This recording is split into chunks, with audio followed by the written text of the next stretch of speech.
Hello, hello, and welcome. Welcome to another live. And for this one, it's going to be West Indies versus Australia for the first T20 match. All right. So we're here for live commentary and call in. Please stay tuned. And, Ruben will be joining me soon to share some updates. So I'm just about to navigate to a page here where we can actually get some scores. All right, so again, welcome, welcome. If you're just tuning in, all right, it's Australia. They're batting first. West Indies, they decided that they're going to bowl. All right, and the current run rate seems to be 11.5. All right, welcome, welcome.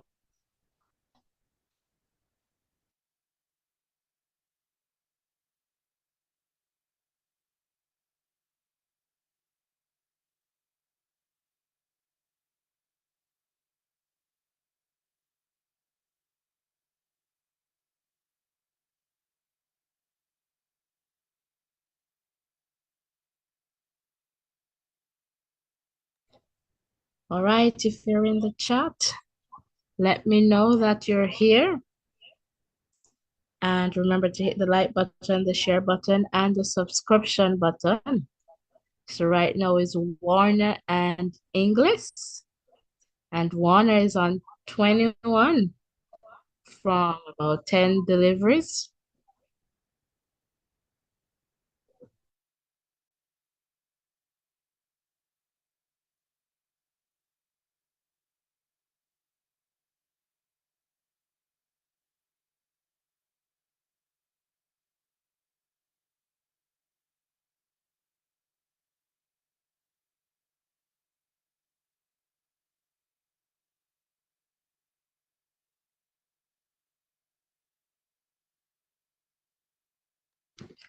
So we're just experiencing a little bit of technical difficulty.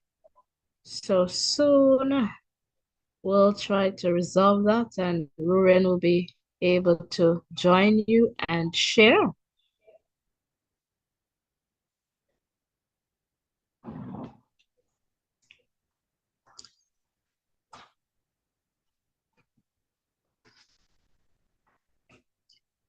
So don't forget to hit the like button, the share button, and the subscription button.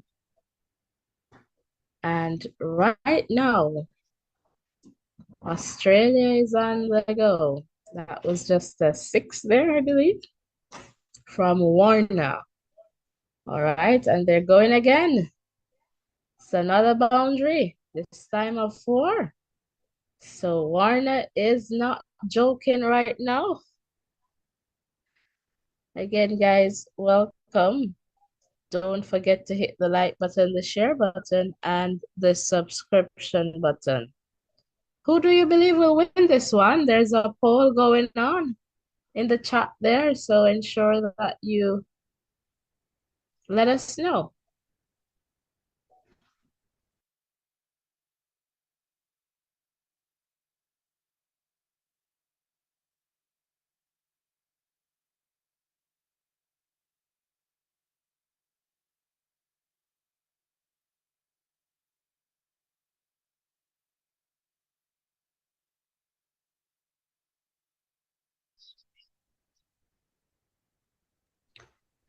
So it's Australia, they started out very well and, doing well as expected. So right now they're on 39-40 and they still have all wickets, in place. So they're doing very well here. So for West Indies, they would need to get some early wickets.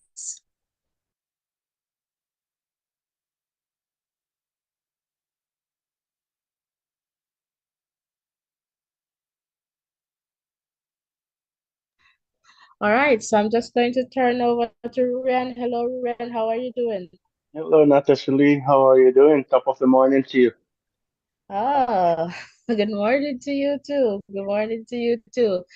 What do you believe will happen in this one? Are you ready to take us through this one? Sure, go ahead. I'm alrighty. All right, awesome.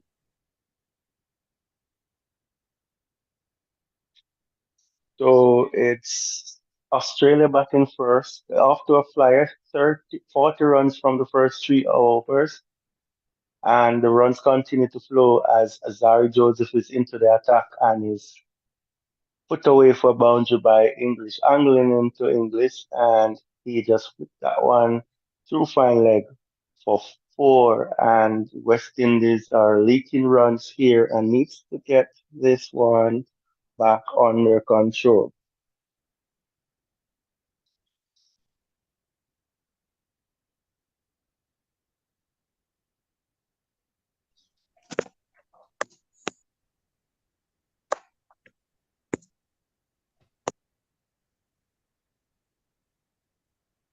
All right, so Ren is ready again. All right, go ahead.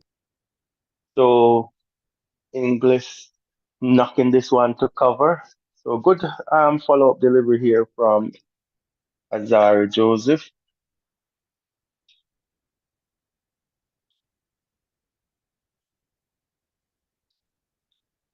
So 44 without loss after 3.2 overs.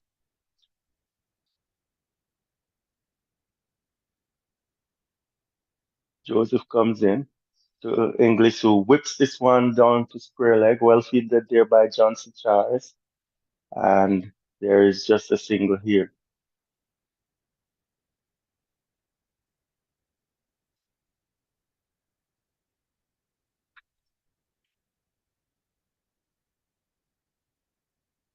So it's Australia batting first. West Indies winning the toss and inserting Australia, and David Warner is off to a flyer, 33 runs from 14 balls, and we have Josh English, he's 12 from 7. A healthy run rate of 12.86 currently, as Azari Joseph comes into his with his first ball to David Warner, who knocks this one through the covers for four. So Warner is off to a flyer, really good shot off the back foot, opening up the offside, and that's 4 runs. So nine fours and a six so far in less than 4 overs, and West Indies will have to find a way to pull this one back, or they are going to be chasing a huge total. But Warner is looking in ominous form here, and he's having a good day out so far. 37 from 15 as Joseph comes into him once more, tucks him up on the onside, and he plays this one through square leg, and he picks up a single, turning the strike over to Josh English. So 50 up in 3.5 overs. So brilliant start here by Warner and English. They couldn't have asked for a better start in this first T20 match.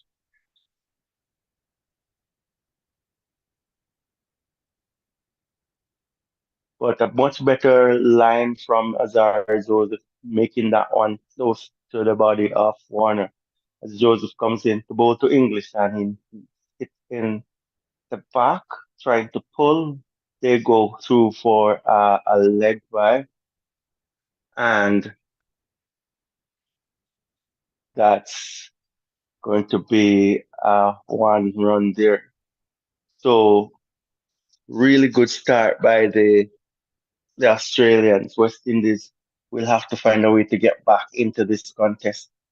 So So for the Australians, they're playing 11, David Warner, Josh Inglis, Mitchell Marsh, the captain, Glenn Maxwell, Marcus Stone is rather, Tim David, Matthew Wade, Sean Abbott, Adam Zampa, Jason Bernoff, and Josh Hazelwood.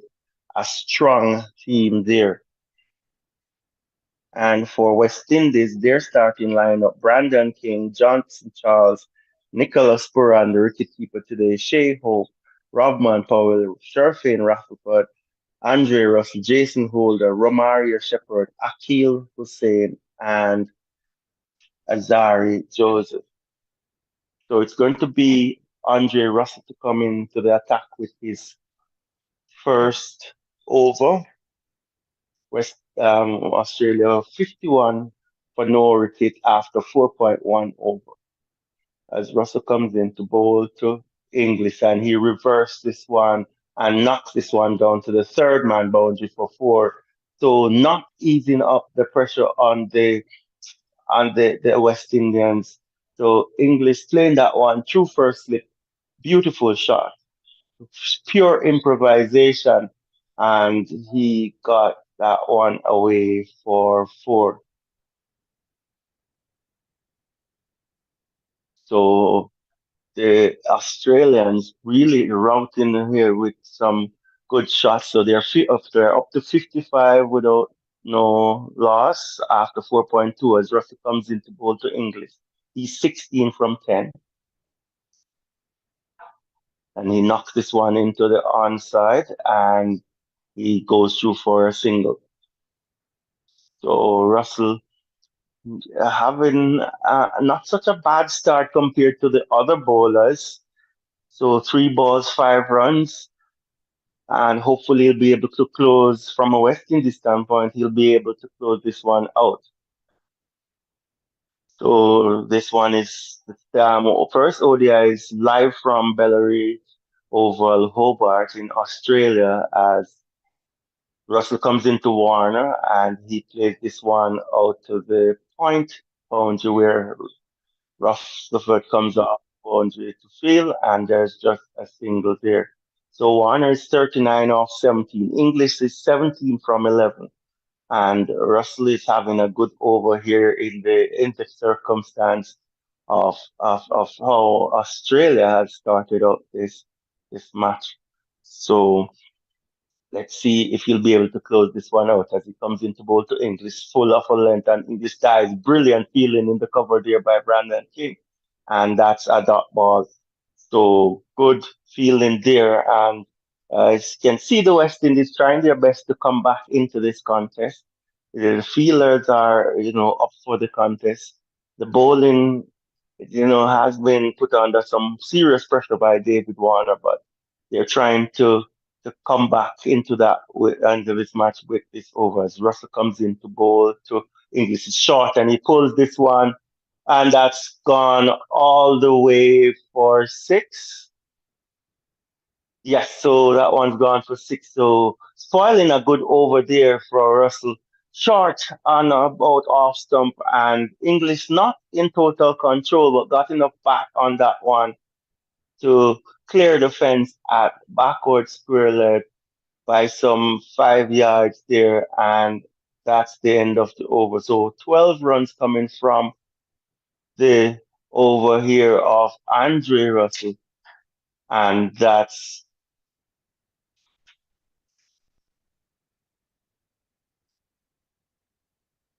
so 63 runs in 5 over as Joseph comes in for a second over, and Warner tips this one down to the final leg boundary for 4 runs.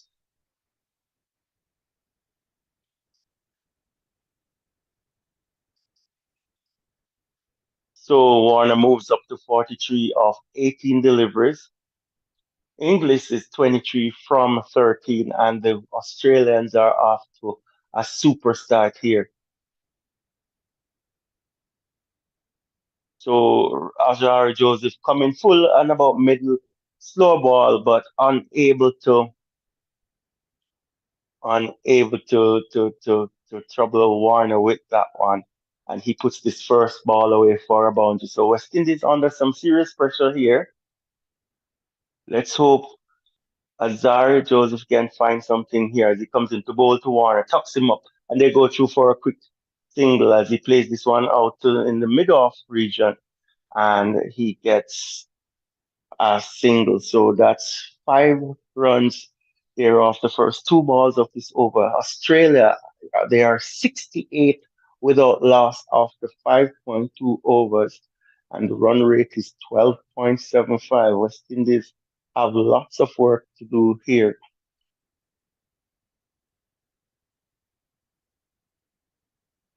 So it's Joseph again with his third ball of his second over into English. He goes for the Yorker, and English plays this one out to mid wicket where Brandon King fields, and there is no run. An important dot ball, not many dot balls in this inning at all, as West Indies have been struggling to keep the Australians, in check here. So every dot ball is really and truly appreciated as Joseph runs in with his fourth ball of his second over. He's bowling to Josh Inglis, who's 23 from 14. And he swings this one over mid wicket, and I think it's going to trickle away for a boundary. It hits the boundary now in the mid wicket region, and English is getting into his work. And Australians have scored 12 boundaries and two sixes in side 6 overs here against the West Indies, and that's too much, too many boundaries here conceded by the West Indians. And it seemed like they're going to be chasing a huge total here, and they need one bowler or two bowlers to step up and put their hand up. It's the last over of the power play, so two balls left in the power play as Joseph comes into English full toss. That's played out to square leg. Johnson starts fields, and there is a single. So Warner will face the last ball of the power play. He's 44 from 19. English is 28 from 16, and the Australians are doing really well here.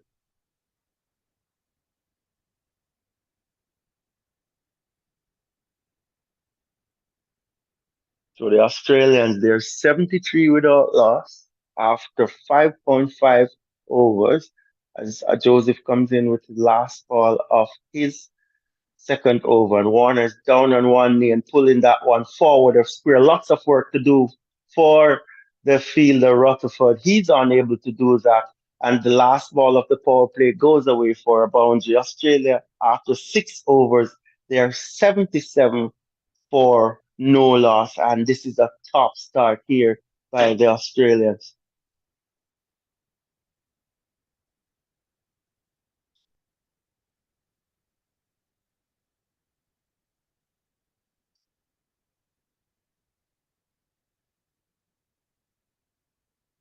So, if you're just joining us, thank you for coming here over for the coverage of this first T20 game between the Australians and the West Indians. The toss was won by the West Indies team, and they inserted the Australians to bat. And after 6 overs, they are 77 with a loss with Josh Inglis on 28 from 16 deliveries and Warner 48 from 20. New bowler into the attack. It's going to be Romario Shepherd, who will bowl the seventh over of this contest. He's bowling to Inglis, who pulls this one away to square leg, where it's fielded by Akil Hussain. And that's a single. So one run off that first over there.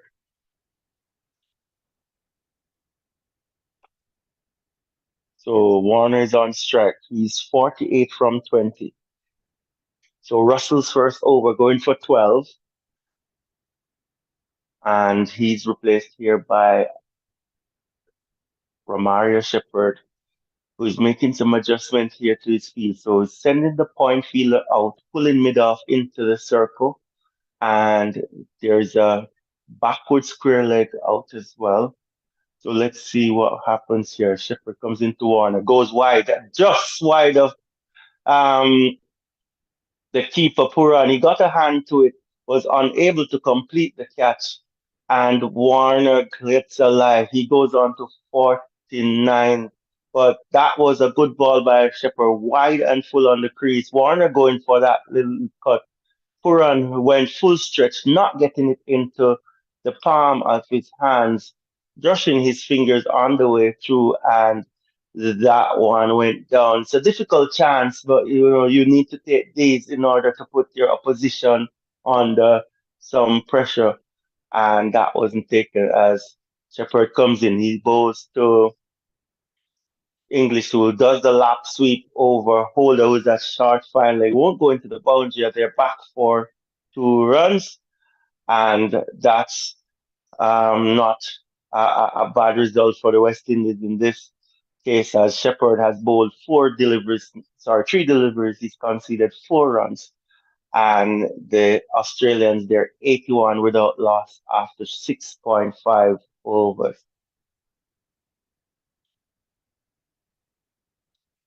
So Warner is 49 from 21. English is 31 from 18. The Australians, they're 81 from 6.3 overs. You're hearing me correctly. 81 runs from 6.5 overs. And the West Indies trying to find a way back into this one as Romario Shepherd comes into English, angles this one down into the pads. They're not able to get contact from that one. The ball rolls out into the middle region, and there is a leg by that is taken.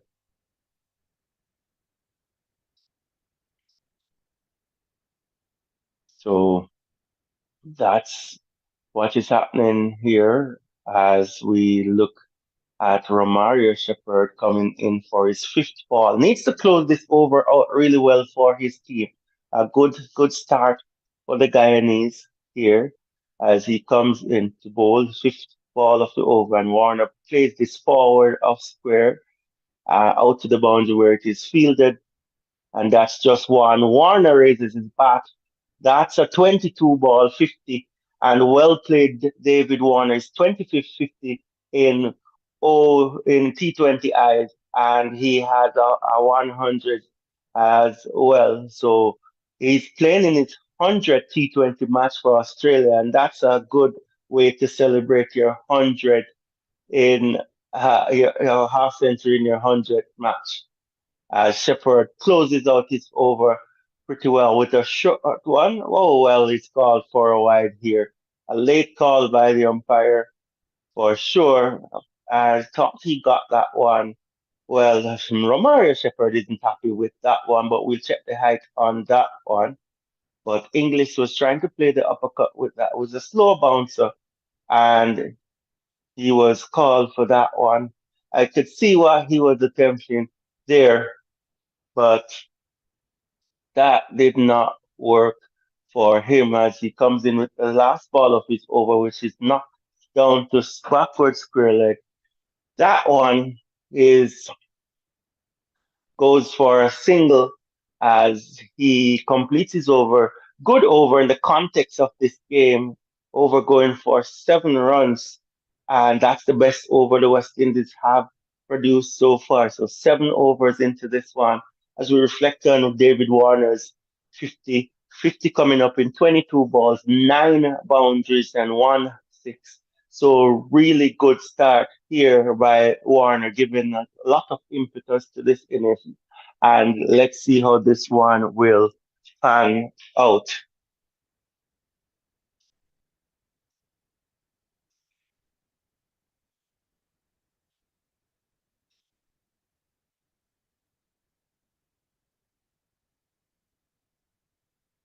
So Holder comes back into the attack short, and this is pulled to mid wicket and dropped by Brandon King. So it's a few chances going for the West Indies. English that was pulling out into the mid wicket region. Brandon King unable to hold on to that one, and the West Indies, they're not able to take their chances here. And let's see how much this will hurt them. Good move by King to his right, but should have been taken. And the West Indies continues here as Holder goes full. This one is driven to mid off. Brilliant fielding there by the captain, Ravman Powell. So it's 88 without loss after 7.2. And you need the fielding, you need good fielding in this it's form of the game, any form of the game, just to lift the spirits, especially when your opponents are off to such a good start. So Holder conceded 16 runs in his first over, and he's back. He's gone for 3 runs in the first two balls here, and hopefully he'll be able to put this one, put a good spell together. But Robman Powell is rotating his bowlers so far, trying to see if he can break this partnership as Warner comes into strike off Holder, who goes slow into the pitch and is pulled into the mid wicket region, and he gets a single. So not a bad result for the West Indians as they're trying to, pull down this scoring rate, which is about 2 runs per ball. So they are trying to get this back into check as Australia moves to 89 from 7.3 overs. So won a 100 matches and he has scored 2,945 runs with a top score of 103. As Holder comes into English, he goes for the slog over mid wicket, misses that one, hits his pad and almost trickling onto the stumps, but not able to score from that delivery was just English. So he remains on 35. No runs from that one, but that's a close call for him there as the ball hit both pads, headed toward the stump, but it did not hit the stump. So he lives to fight another day. And I'm telling you, that was really close. Less than an inch away from that stump. So really lucky there, just English as Holder bowls to Inglis, who pulls this one into the mid-wicket region, splits the fielders there, and that's another boundary. So a boundary to English here as Holder concedes his 8 runs off 5 deliveries in this over, short into the pitch, and English was able to find that gap between long on and the mid-wicket there, and that one goes across the boundary for 4 runs.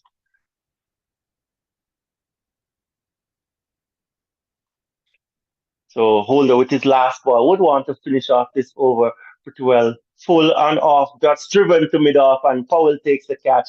Holder with a full one, not putting that one down with a full pace. So that was a slow ball, and Powell at mid off was in the circle. That one knocked straight to him. Inglis is disappointed. He was riding his luck till Brandon King will feel much better. Holder with the back of the hand, slower ball. English didn't pick it and hit it straight into the hands of Rodman Powell at mid-off. He trots off for 39 off 25 balls. Good inning for him, but that's where he'll stop for today. And it's 1 for 93 after 8 overs. And the West Indians getting their first wicket as the captain, Mitchell Marsh, comes in to bat. He has a good record against the West Indians, and we're hoping from a West Indian standpoint that he doesn't find top form today, as they are off to a good start already, and we really and truly want the West Indies here to pull this one back. If you're a West Indian supporter, if you're an Australian supporter, then you would want them to continue on their form. Wonderful, wonderful. So welcome, welcome. If you're just tuning in, welcome. Remember to hit the like button, the share button, and the subscription button. And there's also a poll going on in the chat there. And right now, which team will win? 71% is saying West Indies. So let us see what will happen for this match. All right. Please remember to share, share, share. And hit the subscription button. That definitely matters. And turn your post notification on so that you do not miss any updates. Comment in the chat, keep our company on this side. And of course, soon we'll have, a call-in segment, closer. Well, when we get a little break, and so we would love to hear from you. So let's keep the chat going. Urian, are you ready for us? Over to you. All right, so it's Romario Shepherd who is bowling to David Warner. Had a fairly good first over, going for 7 runs, but Warner getting into him, putting the first ball away through the third man region for a boundary. So that was the first ball. Second ball from Shepard was tucking Warner up back of a length. Good bouncing delivery, and he got hit in the midriff area there. So the third ball from Shepard on the toes of Warner, who flicks this one out to square leg, fielded by Johnson Charles. And that one, he'll get a single. So it's Mitchell Marsh coming in to strike for his first delivery of this contest. So Mitchell Marsh is captain of the Australian T20 team. And if you know anything about Mitchell Marsh, you know he's an aggressive batsman and he will go for his shots. So 50 matches for him, 1,272 runs, a strike rate of 133, average of 33. So really good innings here. Well, good stats there for Mitchell Marsh. And we'll see how he fares out facing Romario Shepherd. As Shepherd comes into Marsh, good delivery, back of a length on off stump. And Marsh is in line with that one, plays it into the extra cover region where Brandon King fields, and there is no run. So good bowling here from Romario Shepherd, and he's by far the pick of the bowlers here. So let's see how things will fare off as he comes in with his fifth ball of the over, ball into Marsh, outside off. Marsh goes for the big booming drive, unable to connect with that properly, and it goes out to mid off where Moravman Powell fields. And I think probably it's the first time in this game that we have two dot balls strung together. So we have to, West Indies slowly but surely clawing themselves back into the contest. And, you only do that by, taking wickets. So let's see if Shepard will be able to close out this over. It's both to Marsh, who's standing tall here. And he is driven out to the cover boundary. So Marsh is off the mark. He is on one from three. Warner is he's on to 56 from 26 deliveries. And the Australians, they're 99 for one after 9 overs with a healthy run rate of 11. So good last few overs here by the West Indies. And let's see if they'll be able to continue this one. I think Powell might go back for what's his name again? Akil Hussain to get a few overs out of him. He's coming back with Russell this time. Russell's first over wasn't bad except for that last ball that was put away for a six. So he's bowled one over for 12 runs, and Russell is going to come into to Mitch Marsh here. So let's see how this matchup will go. He has a square leg, mid wicket, and long on the boundary as Russell comes into Marsh, who drives through the offside. He'll get one, comes back for the second. That one seemed to have bounced a little bit on him, and he was able to adjust himself. He's back for two, and now he's three from four balls as Russell goes back to his mark. Warner, 56 from 26. Marsh, 3 from 4. Russell in his second over. He's gone none for 14 so far as he comes into bowl to Marsh. And Marsh is in behind that one, knocks it into the covers, and they go through for a boundary. So March slowly but surely working his way into this contest. The projected score is about 290. Yeah, Ruren, what would be a good score for Australia and one that West Indies can, respond to? Well, the dimensions of the field isn't looking too big, and there's lot the bounce seem to be true, so it's going to be a huge total, I would think, somewhere over 200 here. So West Indies will have to just aim to be for a score of about 200 runs in order to chase down. So they'll do well to keep this under 200, seeing that the score is 1 for 103 and we haven't gone halfway in the overs yet. Good point there. So based on, what we have carried so far, do you feel that this pitch is a better pitch compared to like the SCG, that cricket ground there, it looks as if, based on the Australians and how they're batting so far, that to me, that this one seems to be a better pitch in terms of batting. So I don't know. What says you? It might be a bit better, but it's always good to see both teams backing on it. And West Indies has a history with their, playing, and you just have to see how they respond to this one. But the bounce seemed to be true, and they seem to be doing really, really well here as Marsh puts Andre Russell in way over mid wicket for six. So he was on top of that bounce and he hits that one really cleanly.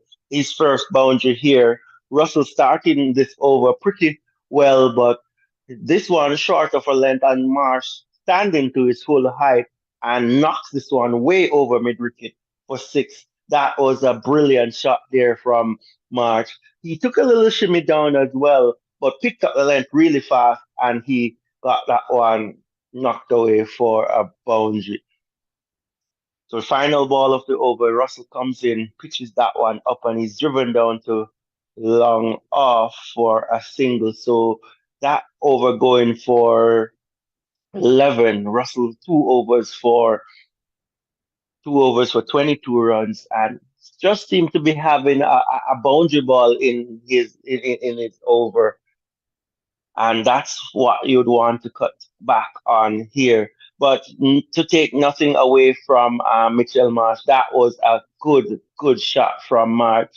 It wasn't a bad delivery, but he made that one his own, and you have to give him credit for that one. A little shimmy down the pitch, and he knocks that one away over mid wicket for six. So Marsh is into his work. I believe Moti is there, right? Moti isn't in this He's not in team. this team, are you No, sure? no. Okay. Who So else is there as, bowlers? so you have Shepherd, Holder, Powell is coming in for a bowl now. Um, you have who else is there? You have Azari Joseph. So Robman Powell comes in 5 wickets in his career as he bowls to Marsh, comes into his body, knocks this one to long on, and they are just going for one. So could have gotten a second run there. Powell trying to get a few overs out as his bowlers are leaking runs here. So trying his best to get a over or two out of himself. Usually you don't see him bowling much, but trying to get a spread on the bowling because the Australians are doing really well. So he's doing something a little bit different here as he's going to come into bowl to Warner, who cuts this one away to a wideish gully position where Holder fields and there is no runs. So interesting move here by Rovman Powell. He's bowling the 11th over. The Australians, they're 111 for one. Nelson, all ones there. As Warner, he's done 57 from 28. Brilliant power play for him. Marsh is 12 from 9 as Powell comes in. Roll this one wide on the popping crease. Good delivery, wide Yorker, and Warner goes through for a single. So good bowling so far for Rovman Powell. 2 runs from the 3 balls bowled. Yeah, so that's good there, but do you think that perhaps Akil might be good here too, given what the Australians are doing in the context of getting some wickets? Well, Akil went for some runs in his first 2 overs as Powell comes into Marsh and he's knocked in this one into the covers and taking a single. So not a bad start here for Powell. 4 deliveries for 3 runs, and he would just need to come out of this over with just giving away a few more runs, and I'm sure he would be happy if he's knocked around for a few more singles here. I'm sure the Australians weren't expecting him to be bowling in this contest, but this not move not going too badly right now as he comes in to bowl to Warner. Let's see if he'll go wide and full with him again. And Warner pulls this one into the mid-wicket region, and it is fielded on the boundary there. It's another single, so good over so far for the West Indies as Powell is is leading from the front with the ball, and let's hope he'll be able to close this one out. Warner, he's 59 from 30. Marsh is on strike. He's 13 from 10. And let's see what will happen with this last ball here as Powell is doing really well with this one. The pick of the bowler so far would be Romario Shepherd in terms of his control. Then you'd have to give Jason Holder credit for the wicket as Powell comes in and is whipped through the onside here by March. He gets another single, I think. No, I think he went for two there. So a brilliant over there from Rodman Powell, the most economical over of this innings. He bowled his one over there for 6 runs, and that's good bowling from the captain as he tosses the ball. Let's see who he'll go to get her this 12th over bowl.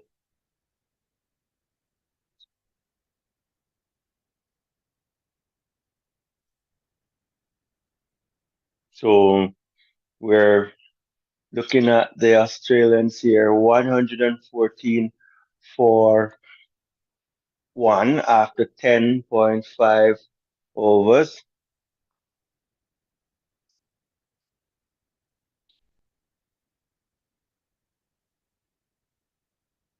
So you're not missing anything right now. You're not missing anything right now as Yeah, so 116 for one. All right, welcome, welcome. If you're just tuning in, welcome to our live commentary here. I am joined by Ruren, and Ruren is taking us through this one.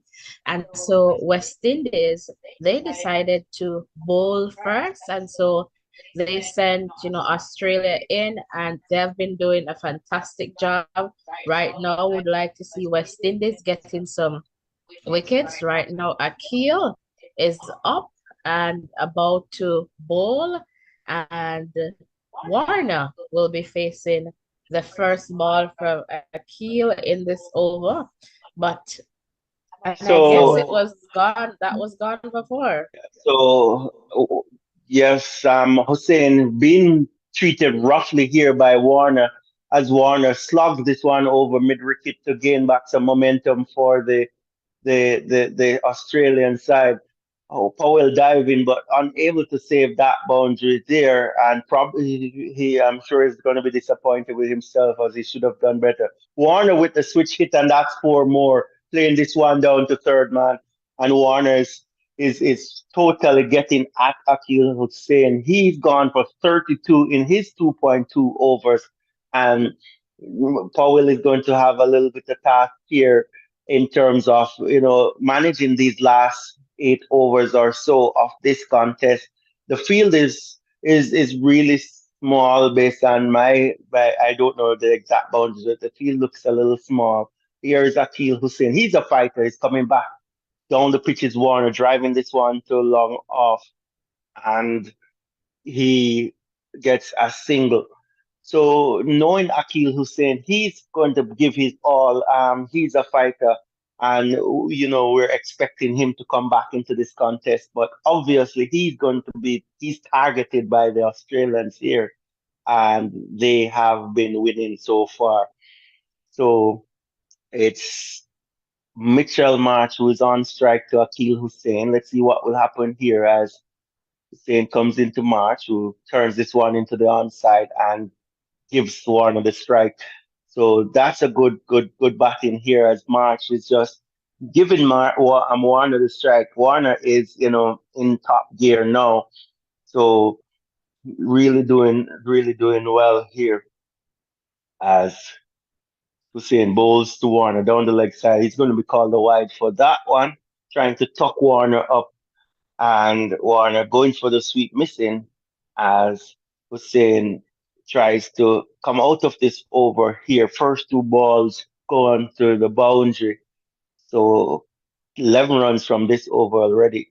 And he desperately wants to get Warner out here as Warner plays this one down to long on and they're going to come back for two. So boundaries look long down the field, but square of the wicket they look a little shorter.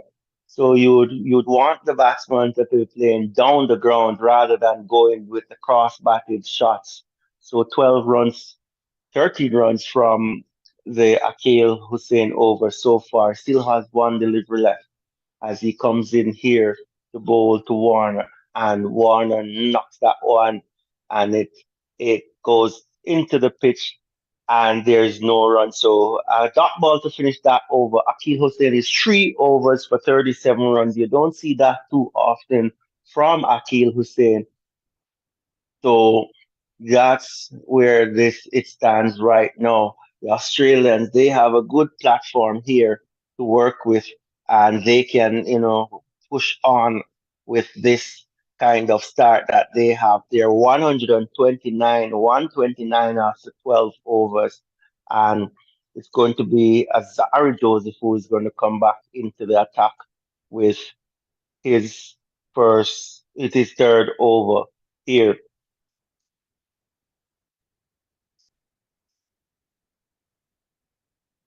So Azar Joseph replacing Robman Powell, who bowled a brilliant over for 6 runs just now.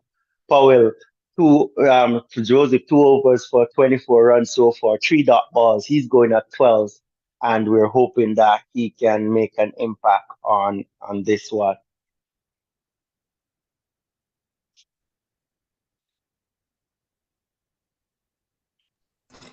Yeah, for sure. I wonder why this change was, made at this point. So it's Azar Joseph going to Marsh, outside off stump, edge found, catch taken by Nicholas Now Puran. I see why. And that's the second wicket. March going for 16 off 13. And, Powell is having to ring the changes that the run scoring is so much. A brilliant catch by Nicholas Farad. He took that one handed there. He made it look easy, but that's a brilliant catch. Joseph, a short of a length outside off stump. Mitchell's March going for square cut, edge found, catch taken, and West Indies getting their second wicket here. And there's not going to be any let up for the Windies as Glenn Maxwell walks the crease. And Glenn Maxwell has been having a good last year, and hopefully he is for the West from a West Indies standpoint, he is not doing so well here in 2024. Well, you know what I loved about this? It was a captain decision that took out another captain. So I like that. Well, the T20 format, tests, the best of us. As Maxwell shows up, his 101 matches, 2,275 runs, average of 29. He has 400s, 1050s, his best of 145. And we'll remember that one from the World Cup there. So here is Azari Joseph to bowl to Glenn Maxwell. And Maxwell is knocking this one to the third man region, and that goes for four. So short on off stump, Maxwell leans back, open the face, and he's off the mark with a boundary through third man. Right. So, that's a good start for Maxwell there. And, so I guess Joseph now just have to be careful, try not to allow this over, in terms of the Australian capitalize on quite a few runs. And this looks like a no ball. So it's gonna be a no ball free hit. Am I right, Yes, it's Gabriel? going to be a free hit next delivery for Glenn That's Maxwell. He needs oh no wow. invitation for that one. Yes. And That's I am just hoping that, Azar Joseph doesn't do this and we get a wicket here. oh wow. So.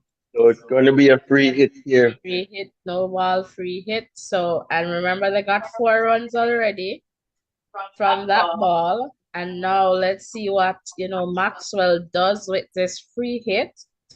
So he's there and waiting.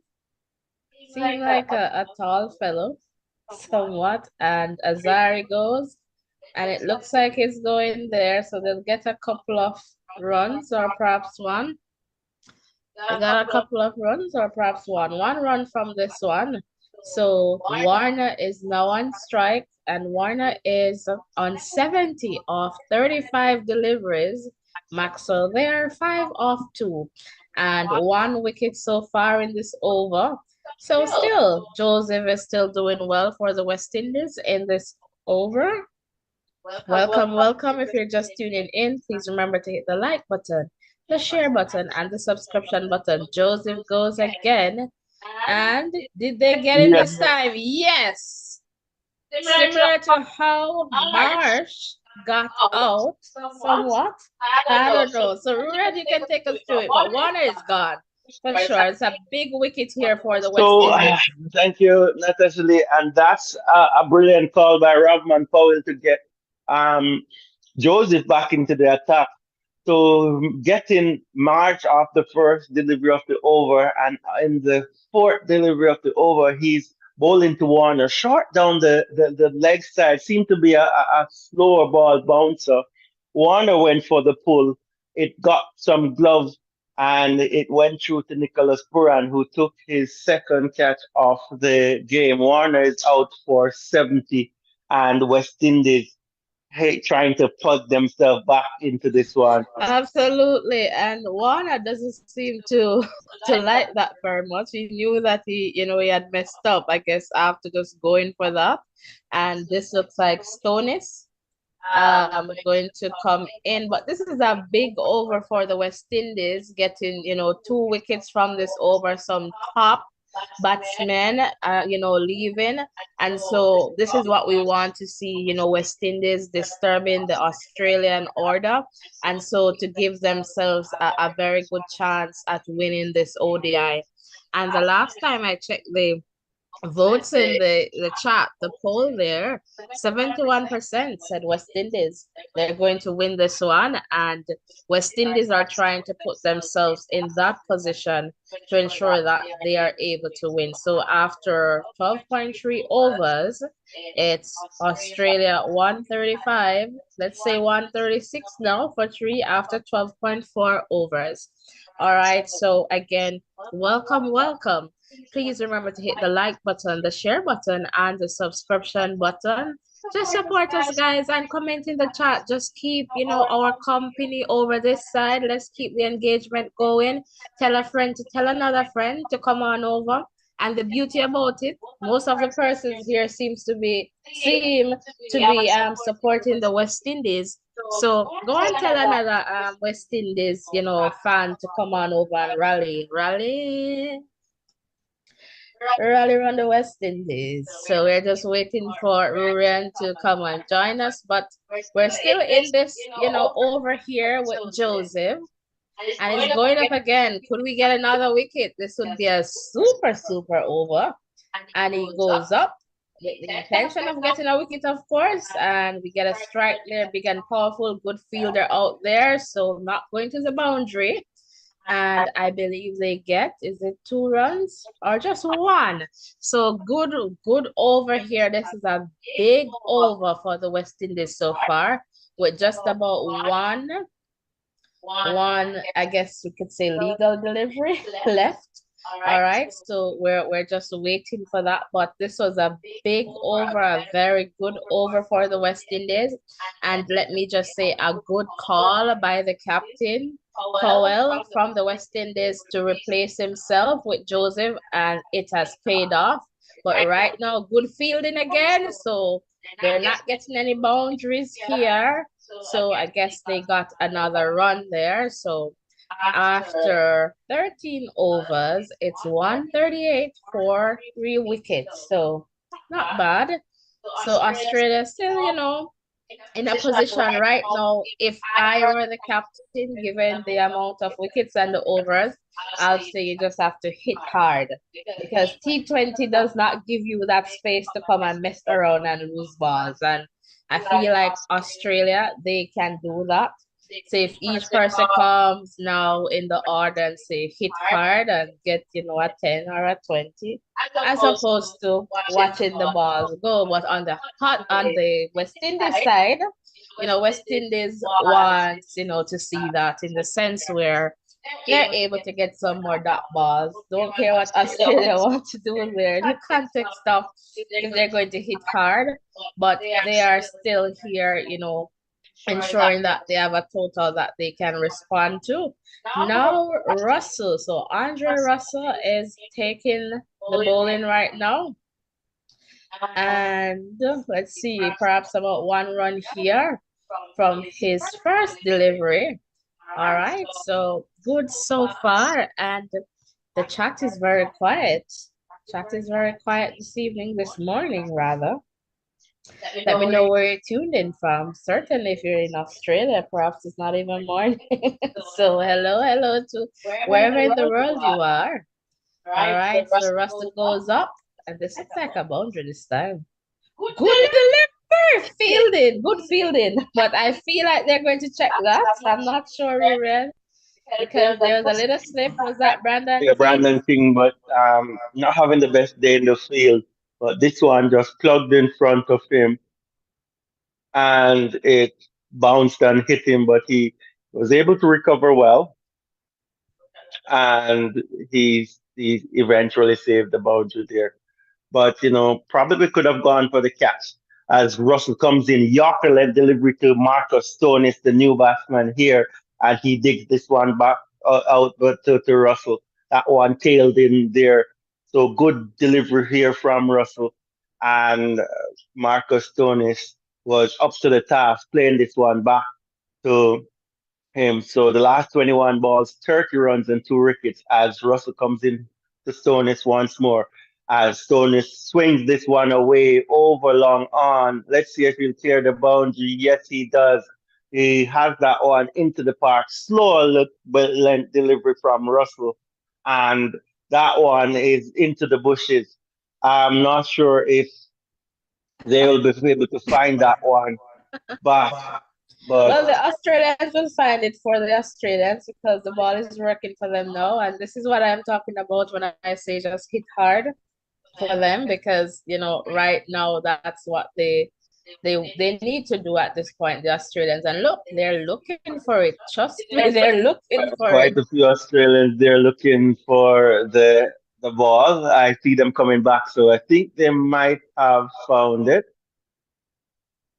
Lots of kids in the park. It's good to see so Yeah, many children around the game. that's good. And they're looking well, they seem like they're going to take a perhaps not a new ball, but they're getting another ball. So that one, I guess, is they're not able to retrieve that. So could that make a difference now for either team?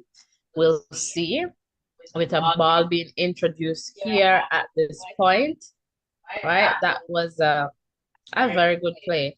And, just from the Australian perspective, like if they want to put up a total that might be somewhat unbeatable, then this is what they need to do now. Crucial moments of the game, they just need to hit hard because they have the wickets in hand. We're pretty much in the just about, ending up the 14th over, and it's another six all the way up in the all the way up. Oh, it's in the field and a good catch there. A good catch there. So it had a lot of height in terms of that ball. So Stonis is gone. All right, Stonis is gone there. I'm trying to see. So Yeah. yeah, so Stonis is out. So Russell going for Oh, again slower ball. Stone is going for the big shot, not finding the power, and Azari Joe's is positioning himself pretty well and taking that catch. That one went way up into the sky, and West Indies continues to to plug away with the Ricketts here as they get their fourth wicket. Australia, they are 146 for four after 13.5 overs. Healthy run rate here, but losing a few wickets along the way. And West Indies will have to continue to take wickets in order to keep this score around 200 or below. So the good fight back coming here from the bowlers. Russell has not bowled badly. The problem with Russell is that each one of his overs he tends to give away a six, a boundary ball. So that's that's where he's losing out as he comes into bowl to Tim David, who knocks this one down to mid off to get off the mark. So Russell just need to find a way. Well, he has ended this over 9 runs from it and a wicket, and you have to give him kudos for that over there. Lots of hand touches there for him as he heads back to his fielding position. So West Indies getting wickets here pretty quickly. First batsman to go was Josh English. He was followed by Mitchell Marsh, and then it was Warner who went for 70, and now we have Marcus Stoinis. He went for about 15 runs, I think. I'll check that for you. But West Indies clawing themselves back into the game. So it's Hussein who is coming back into the attack. Not a bad time for him to bowl, especially since Warner is out, who took a liking to his bowling. He's bowling to Tim David as he chops this one out to the sweeper on the offside where Johnson Charles fields, and that's just a single. Let's see if let's see if Maxwell is going to go after Hussein here. This is an interesting thing because Maxwell has a range of shots. He'll do his reverse sweep, he'll do his conventional slug over mid wicket. But let's see. I still think Hussein still have something to contribute positively to this game. So I'm not surprised if Hussein gets his wicket as Hussein moves to Maxwell, who knocks this one to long on, and he's up and down very quickly, and that's 2 runs there. Really long down the ground and brilliant running there by Maxwell. He's 9 from 5 balls. David is 2 from 2, and that's good bowling here. So lots of option here for Powell. 2 more overs from Holder. He has one from Russell and one from Joseph. He has two from Shepherd as Hussein comes into bowl to Maxwell, who knocks this one into the onside. And I think Maxwell is taking a few balls here just to consolidate. He knows that they don't want to lose any more wickets here as they could, lose the momentum. So he's probably just saying we're gonna, push this score up to a little bit to 160, 170, and then we go again. Let's see. Hussein into David, who knocks this one into the onside, and it's fielded at mid wicket. That's a dot ball as those are priceless in this game so far. 151 for four Australia after 14.4 overs as Hussein comes in to bowl his fifth ball of his last over. Cutaway, brilliant fielding by Brandon King at the point position. That was a good shot by David, backing away to the leg side, trying to cut through the to the point boundary, but Brandon King was able to cut that one off. Last ball of Hussein's spell, and he is driven out to the sweeper position, and there is a single. So Hussein is all done for today. 4 overs for 42 runs. Not one of his best performances today, but the openers English and Warner took to him, and they seem to have targeted his bowling, and he came back strongly in his last over here, just going for 5 runs. So he did well with that last over, and West Indies have plugged themselves back into this game with a few wickets here. and that's good to see the fight. So we're into the last 5 overs here. 152 is the score. Let's see how many runs Australia will be able to add with this last 5 overs. As Romario Shepherd, 2 overs for 13 runs, is back into the attack. He's bowling to Tim David,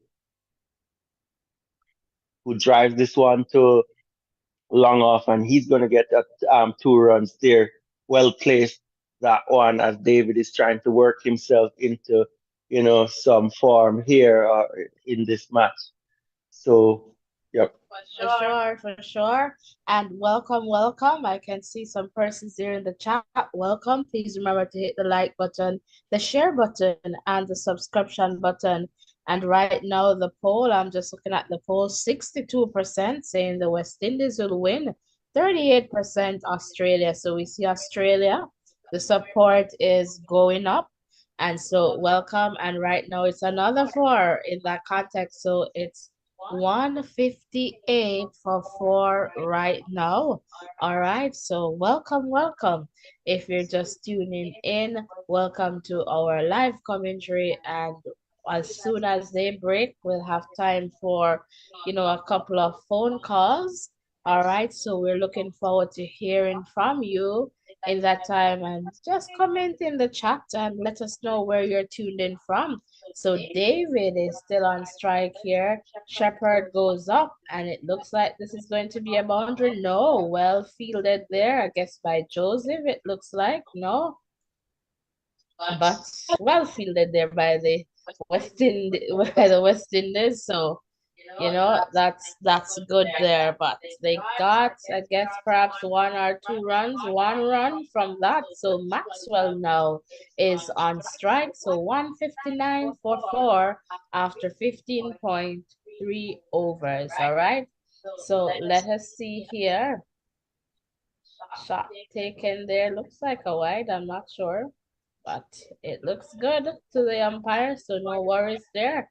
The last 28 balls, they got 43 runs, and West Indies got 3 wickets. So that's, I guess, good there, good going there for the West Indies, especially in that super over where they got some wickets there. It was, you know, not a super over, but that over. Let me just be clear.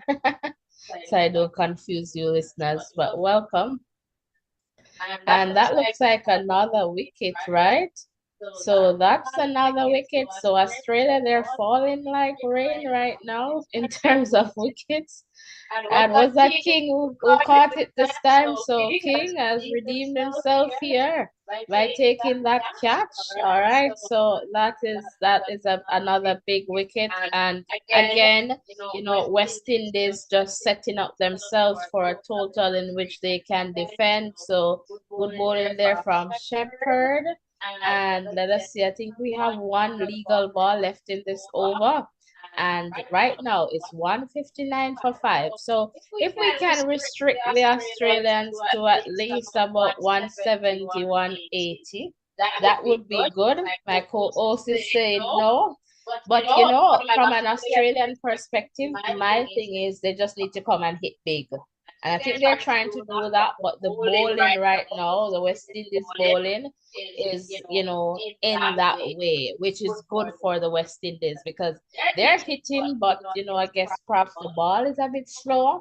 So they're not able to, get it across the boundary. So it's getting more height as opposed to the speed that it needs to go across the boundary. So hence, good positioning in the field from the West Indies in terms of getting those catches. So good. Right now, Wade is in for Australia, and he's on strike right now as I speak, and he gets off the mark with a run there, and he's safe. I don't think that's a run out, so he's good. I see Shepard there looking and smiling and saying, "Oh well, that's it. That's the end of my over there." But a very good one from, Shepard here. And again, welcome, welcome. If you're just tuning in, I am joined by Ruren. Ruren, are you Okay, yep, ready? I'm always ready, I guess. So Holder is going to bowl the 17th over of this contest. He has bowled 2 overs for 24 runs. Already, he was the one who fielded that ball. Matthew Wade knocking it to mid off, and he hit, but Matthew Wade is really fast between the wickets, and he's off the mark. So he's one from one. He's going to be facing up to Holder. Holder bowled in the 17th over here. Australia 160 for five after 16 over. And I'm sure they would be disappointed with how the last 5 overs have gone. 44 runs at 8 runs per over, losing 4 wickets. And wickets are always the best way of controlling the run rate. And West Indies have found a way to get some wickets. Let's see what will happen in these last 4 overs as Holder comes into Wade, who pulls this one into the middle wicket area. You'll get 2 runs here as it is fielded by Brandon King. So let's go with this one. So Holder heading back to his mark. 5 wickets down for 162 runs. Let's see how many runs Australia will add in this last 5 overs. That's interesting to see. They had a brilliant start to the innings, and West Indies have done really well to plug this one back as Holder comes in to Wade. Good ball, right up in the block hole. Wade digging that one out and Holder fielding that one in his follow through. And this is what Holder is paid for to bowl some good overs at the death. And that's a good delivery there.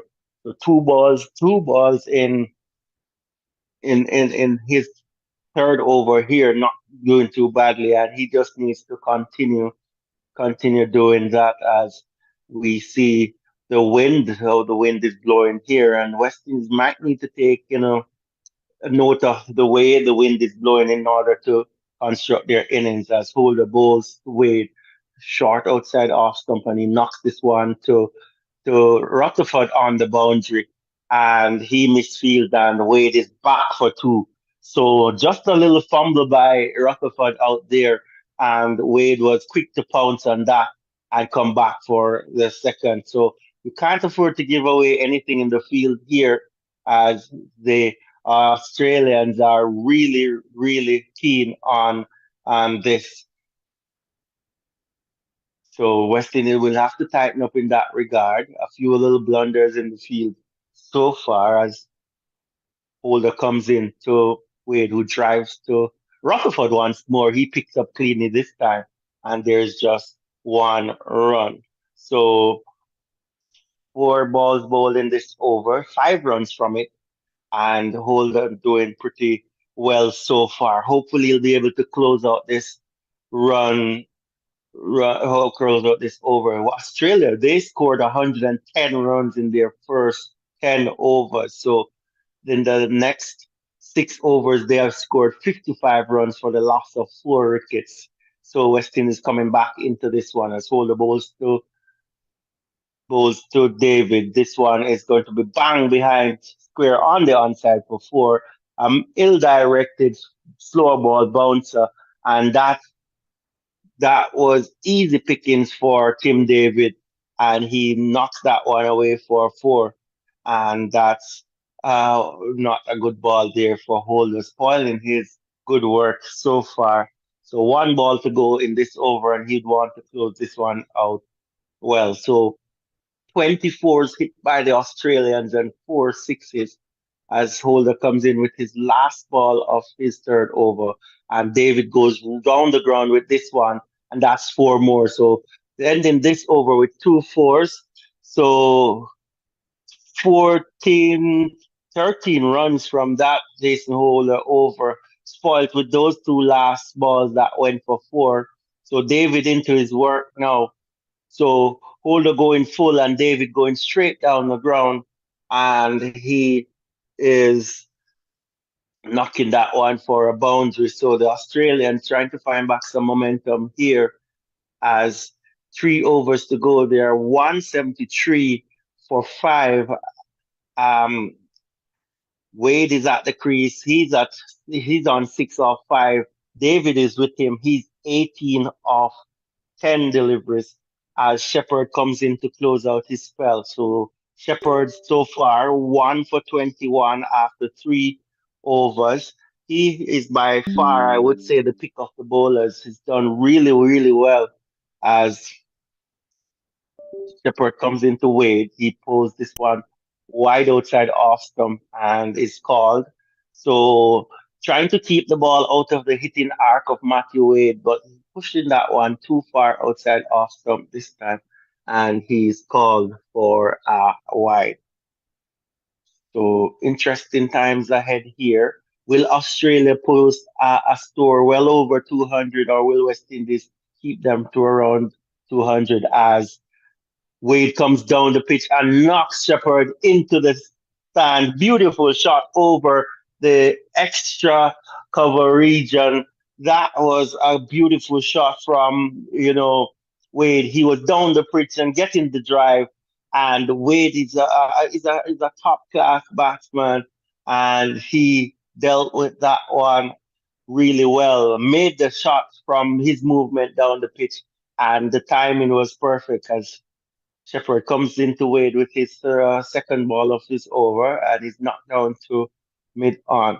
So with that boundary so early in the over, it released the pressure off the batting team. So they're able to, look for singles and twos, and they'll get a good amount of runs off the over. So with that two balls has been bowled and 8 runs has been scored already, four to come. So hopefully Shepard will find a way to restrict the scoring.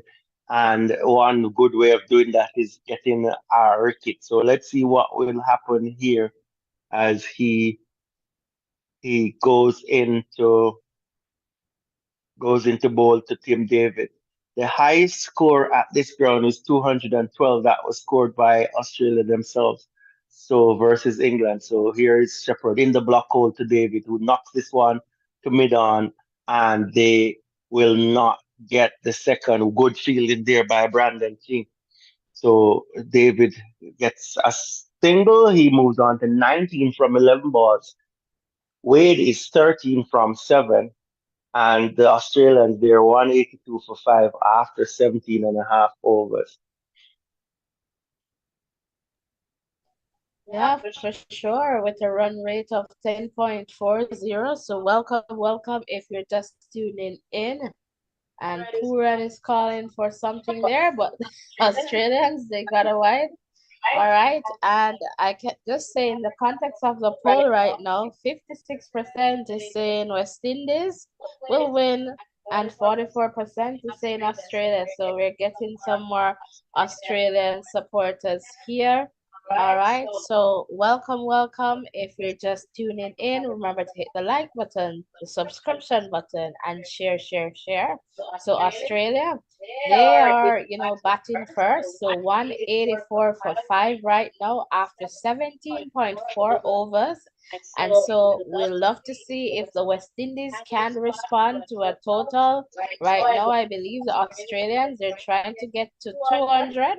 And just now, shortly, well, a few minutes ago, Ruren shared that 212 is the highest run scored here on this pitch. So will they be able to top that or better that? That would be good for them as Australians, but we'll see. The West Indies is trying very hard, but right now it looks like another boundary. It's a six. It looked flat to me, but it's a 666. So right now, Australia is at 190 for 5. And I hope that he did not step over that line. Let us see if that was a good delivery. I hope so. I hope so. I hope so. And co-host is saying, yes, it's a good one. So right now, David, 25 of 12 deliveries, Wade 14 of 8 deliveries. And this is what I was saying, they have, the wickets and you see the overs going. We just need people to come and hit hard. It's T20. You just need to come and hit hard at this point. The foundation was set. All you need to come and do is just go, go, go. And they're doing just that, understanding that, we're pretty much, getting into just like what, 2 more overs to go. And so that's it. They just need to do that. So right now, Australia has nothing to lose. more than just to hit hard. Even if a wicket is going, they don't care or should not care at this point. That's just the nature of this type of game, I feel, and that's why it's exciting. Yeah, not everyone is going to come here and get a 50. If you get a 50, that's good. Ensure that you get a 50 with the least amount of balls possible, right? Deliveries. It's not time to waste. So right now, I would be disappointed if Australia is not hitting hard, right? Because that's what they need to do. You have wickets, you're not going to lose for hitting hard, going hard, trying to get those boundaries to increase the total to kind of make it impossible for West Indies to reach. And at the same time, West Indies now, having seen try to restrict this total, just need to be careful in terms of how they're bowling to avoid those boundaries. More that balls would be good. And right now it looks like good fielding, perhaps one run there, and it's 191 for five. And David is on strike here. Welcome, welcome. Remember to hit the like button, the share button, and the subscription button. Ryan, are you ready for us? Yep. So Joseph Bull in the 19th over here. He's gone for 2 for 34 in his 3.1 overs. The Australians, they're 191 for 5. As David, he's on 25 from 13, scoring over 200, have a strike rate of over 200 runs per ball. As goes into Joseph, that one's way back into the stands. So full toss from Joseph, trying to find the Yorker, and Tim David is a strong man. He knocks that one way over long off for six. Beautiful shot here. So not able to find that Yorker Joseph, but the intentions were clear. And once you miss your length in these final overs, you're going to go the distance, and that's a beautiful shot there from David.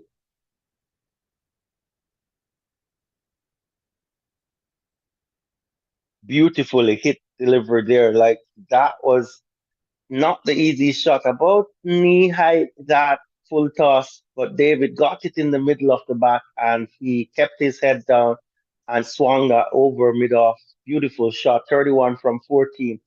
As Joseph goes for another Yorker, don't think he has timed this one very well, and it's in the mid wicket region. I'm not sure what happened there, as the fielder didn't seem to go for the catch, and I'm not sure what happened. Seemed to be Rutherford. Azari Joseph is livid because he knows that he should have had his third wicket there. I was wondering what was happening, but I don't know. So the ball went into the air and no one went for the catch. It was Pope and Rutherford that was out there, and the ball dropping between both of them. No one attempted the catch. There was tons of time to get under that one, but you know, Perhaps they misread each other. Perhaps I think that, I was going, then it was you were going. So perhaps that was happening. Not too sure, but as you said, Joseph wasn't having that. Like he was like, what? it's elementary thing as it relates to cricket. You have to call for the ball. So I think that was Rutherford's catch based on the angle that it was going in. It was heading toward mid wicket. I think Hope was more square. Well, Rutherford was more straight with mid wicket, and Hope was at a conventional mid wicket. So I was thinking that one was Rutherford's catch, as Joseph bowls to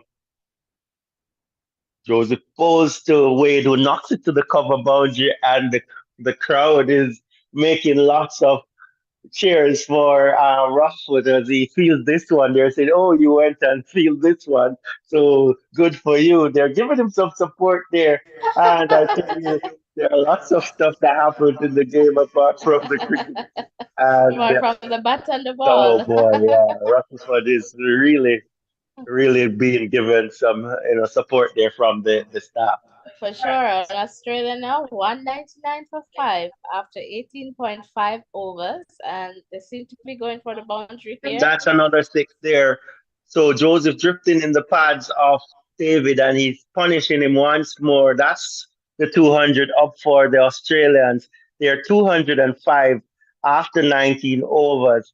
And Joseph drifting into the pad of David, and David is not going to need any second invitation for that one. This one eluding Hope around the square leg region there.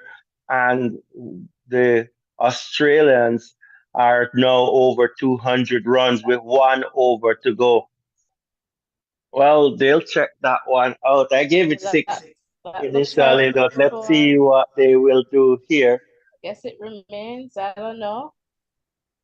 Looks like it's staying. I'm not too sure, but it kind of look a little bit flat.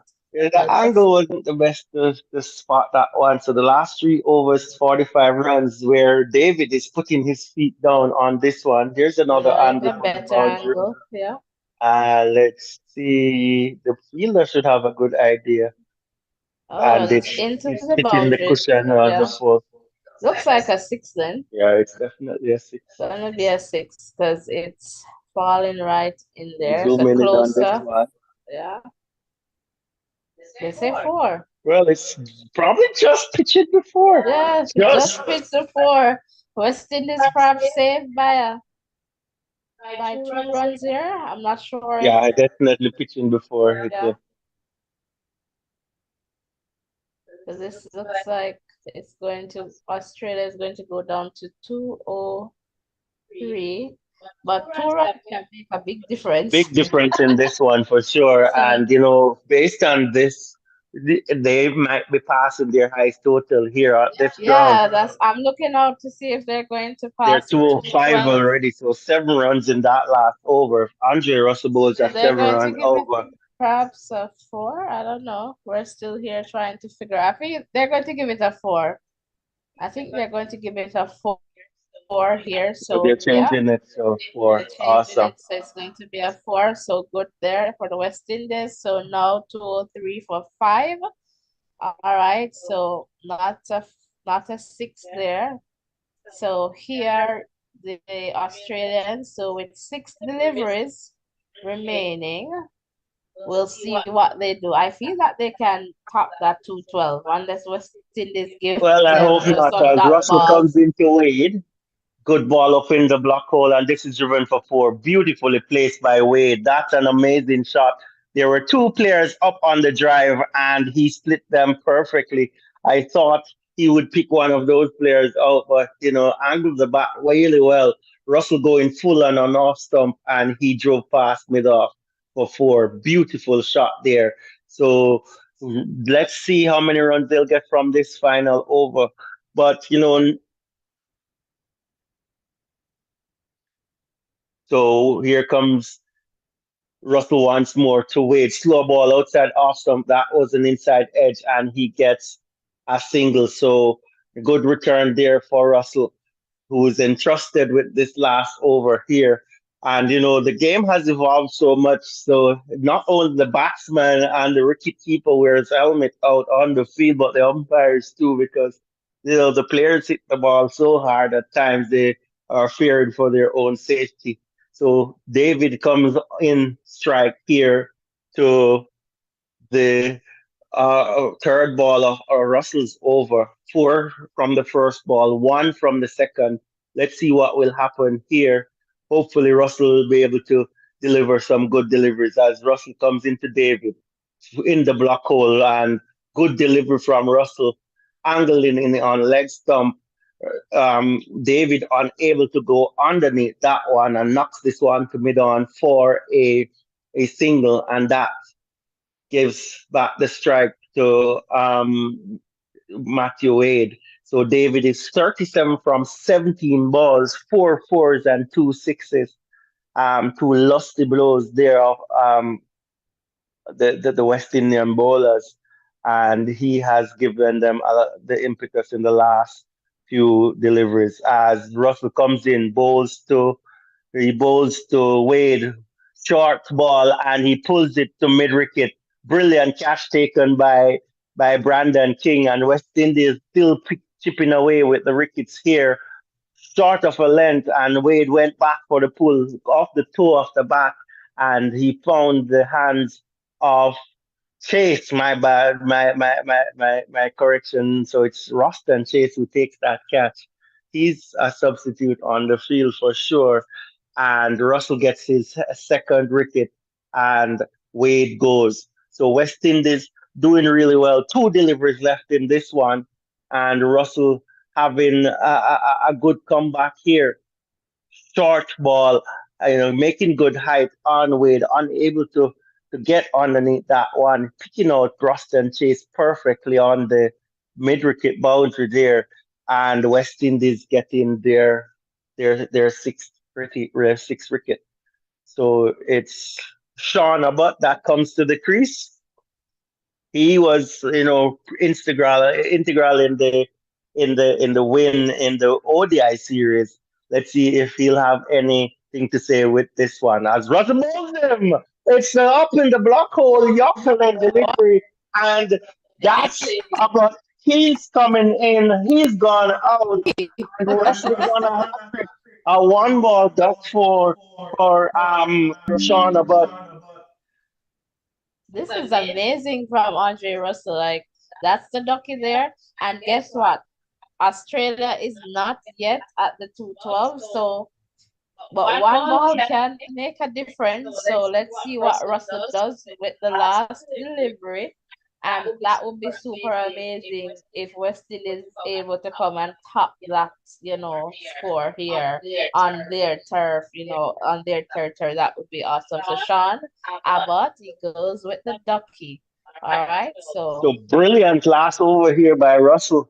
Apart from that first goal that was knocked to offside for a boundary from Wade, he has done really well. Two singles following that, and then two wickets on a hat trick as Russell comes in to bowl to Zampa, who plays this one behind square for a boundary, and that's that. So 213 for seven. Zampa with an important boundary off the last ball of the over, full in the block hole once more from Russell. Not as well directed as the previous ball to Sean, but he clips that one through fine leg, and that went away for four. So Australia closed for 213 for seven. David giving some late impetus with 37 off 17 balls. Zampa coming in for one ball, knocking that one away for four. And the West Indian team, they are looking pretty happy, and I think they should be happy from where they are coming. After 10 overs, 110 for one, and the next 10 overs they have conceded not just 103 runs. So really good comeback, I would say, with the ball. So just to give you a little bit of update, as I said, Zampa ending with not out four from one ball. David, he ended with 37 from 17 balls. The star of the batting inning though was David Warner. He made 70 runs. David Warner 70 runs. He took a liking to Akil Hussain. He struck some 12 fours and a six in his 36 ball knock. English team made 39 of 25, five boundaries and a six. Marshy just had one six in his 16 from 13. Glenn Maxwell, he had 10 from 8, 1 4 in his innings. Stone is 1 6 in his innings for half of nine. And then we would have Matthew Wade. He played 21 of 14, 1 4, and 1 6. So the bowling for West Indies, you had Akil Hussain. He bowled 4 overs for 42 runs, no wickets. Holder, 3 overs for 37 runs, one wicket. Joseph, he bowled 4 overs for 46 runs. He had two wickets. Russell, he bowled 4 overs for 42 runs. He had three wickets. And Shepherd, 4 overs for 38 runs. He had one wicket. And Powell bowled an important one over there for 6 runs. So as it relates to the wickets taken, Andre Russell would be the pick of the boulders, but in terms of economy, you have to give it up to Romario Shepherd. He bowled a brilliant spell of 4 overs for 38 runs and just giving away that one, well, getting one wicket. And an inspired move by the captain to come on to bowl. He bowled an over for 6 runs too, and I think that is where West Indies did claw themselves back into this match, because at one point we were looking at a score well over 220, 230 runs. So that's what we West Indies will have to chase down. If you're just joining us, I'll just give you the West Indies batting line up here. So it's going to be Brandon King and uh, Johnson Charles opening today. It's going to be Nicholas Puran at number 3, Shea Hope at 4, Ravman Powell, he's going to bat at 5. Rutherford, he's slated to bat at 6, Russell at 7, Holder at 8, Romario Shepherd at 9, Akil Hussein at 10, and Joseph at 11. A strong batting lineup. I doubt they will bat. I don't if they will bat in this same order, but I think there is enough, batting power, firepower in this team to take this one.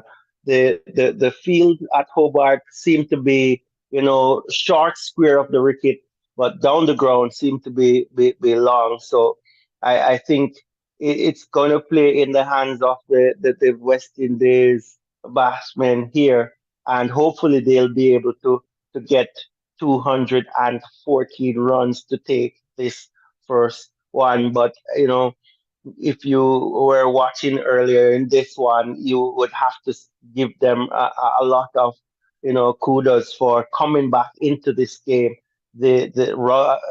Josh Inglis and David Warner was taking this game away from them, and they clutched back into this game by grabbing some wickets there toward the middle and the end of the innings, and restricted, I would say, Australia to 213 runs.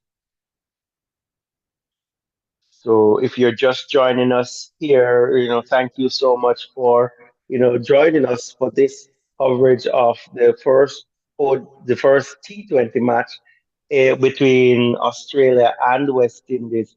It was West Indies who won the toss and inserted the Australians, and they have made 213 runs.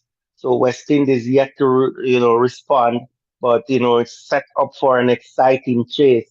They will have to go at the bowling. They'll have to find a bowler or two to target in order to get the run rate down and to pull off this run chase.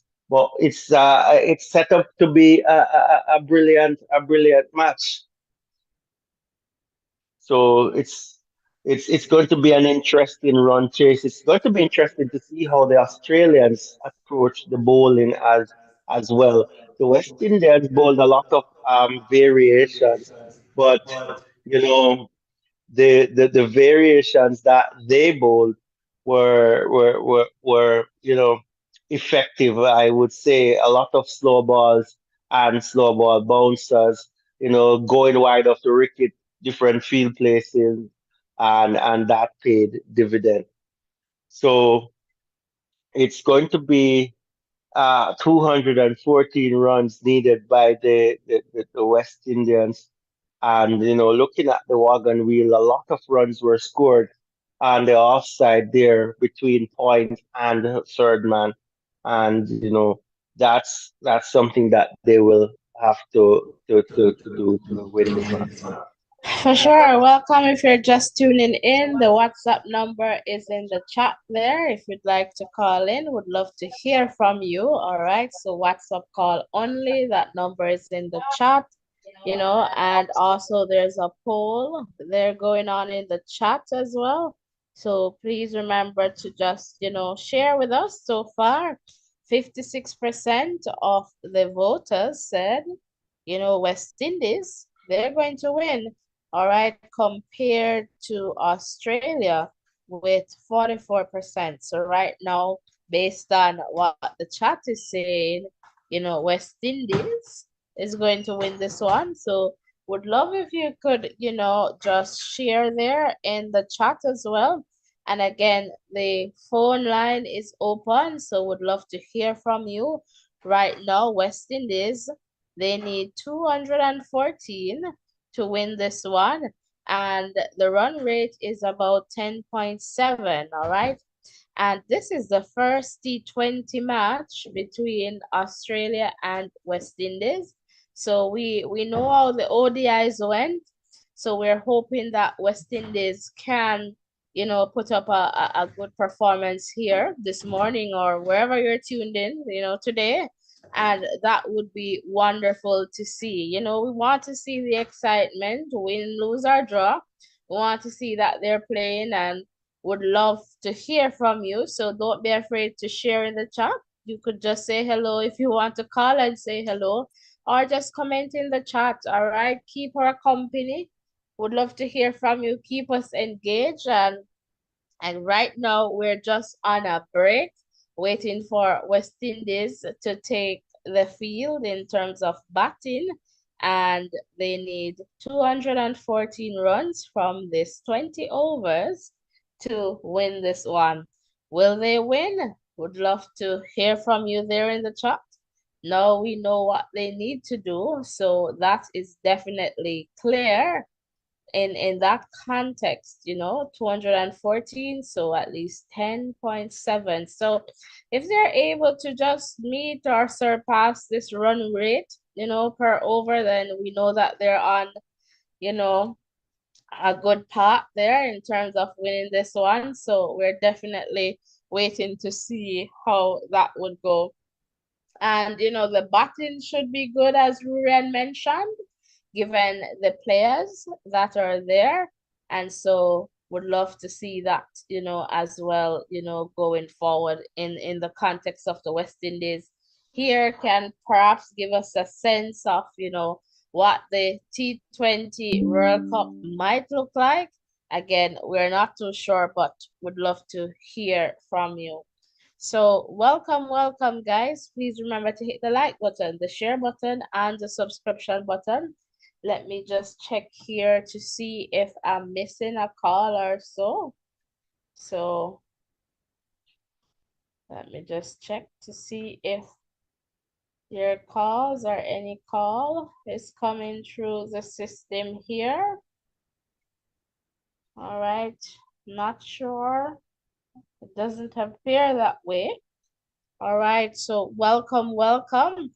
And right now, the poll is saying 60% is saying West Indies. They're going to win this one compared to 40%. So I think we have a more West Indies supporters here on this live. So some persons are here. Rally, rally around the West Indies. I can't sing it up, but I love to sing. You get it? So persons are rallying around the West Indies for sure. Not necessarily telling me where they're tuned in from, and they're not necessarily sharing in the chat, but I appreciate the fact that you're, responding to the poll. So that's, some interaction there as well. So we really appreciate it. But would love to know if it's your first time here, if you're a returning viewer or subscriber, would love to hear from you. And, we'll be here trying to cover the next two games as well. So ensure that you turn on the post notification. So tap that bell and select all so that you do not miss any updates. And tell your friend to tell another friend about the Voices in Education. We're here and it's a safe space where, our viewers, subscribers, or community members, they can share in a safe space despite, having varying perspectives. We do that in a respectful way to ensure that you feel a sense of belonging in this space, you feel valued, all right? So that is definitely important to us. So let me know where you're tuning from. Is there anyone here from Australia? Let's start there. Is there anyone here in the chat from Australia? How about the West Indies? Is there anyone here from the West Indies? India, Sri Lanka? Is there anyone here from the UK? Jamaica, are you here? Guyana, Trinidad and Tobago? Who else is here? Grenada?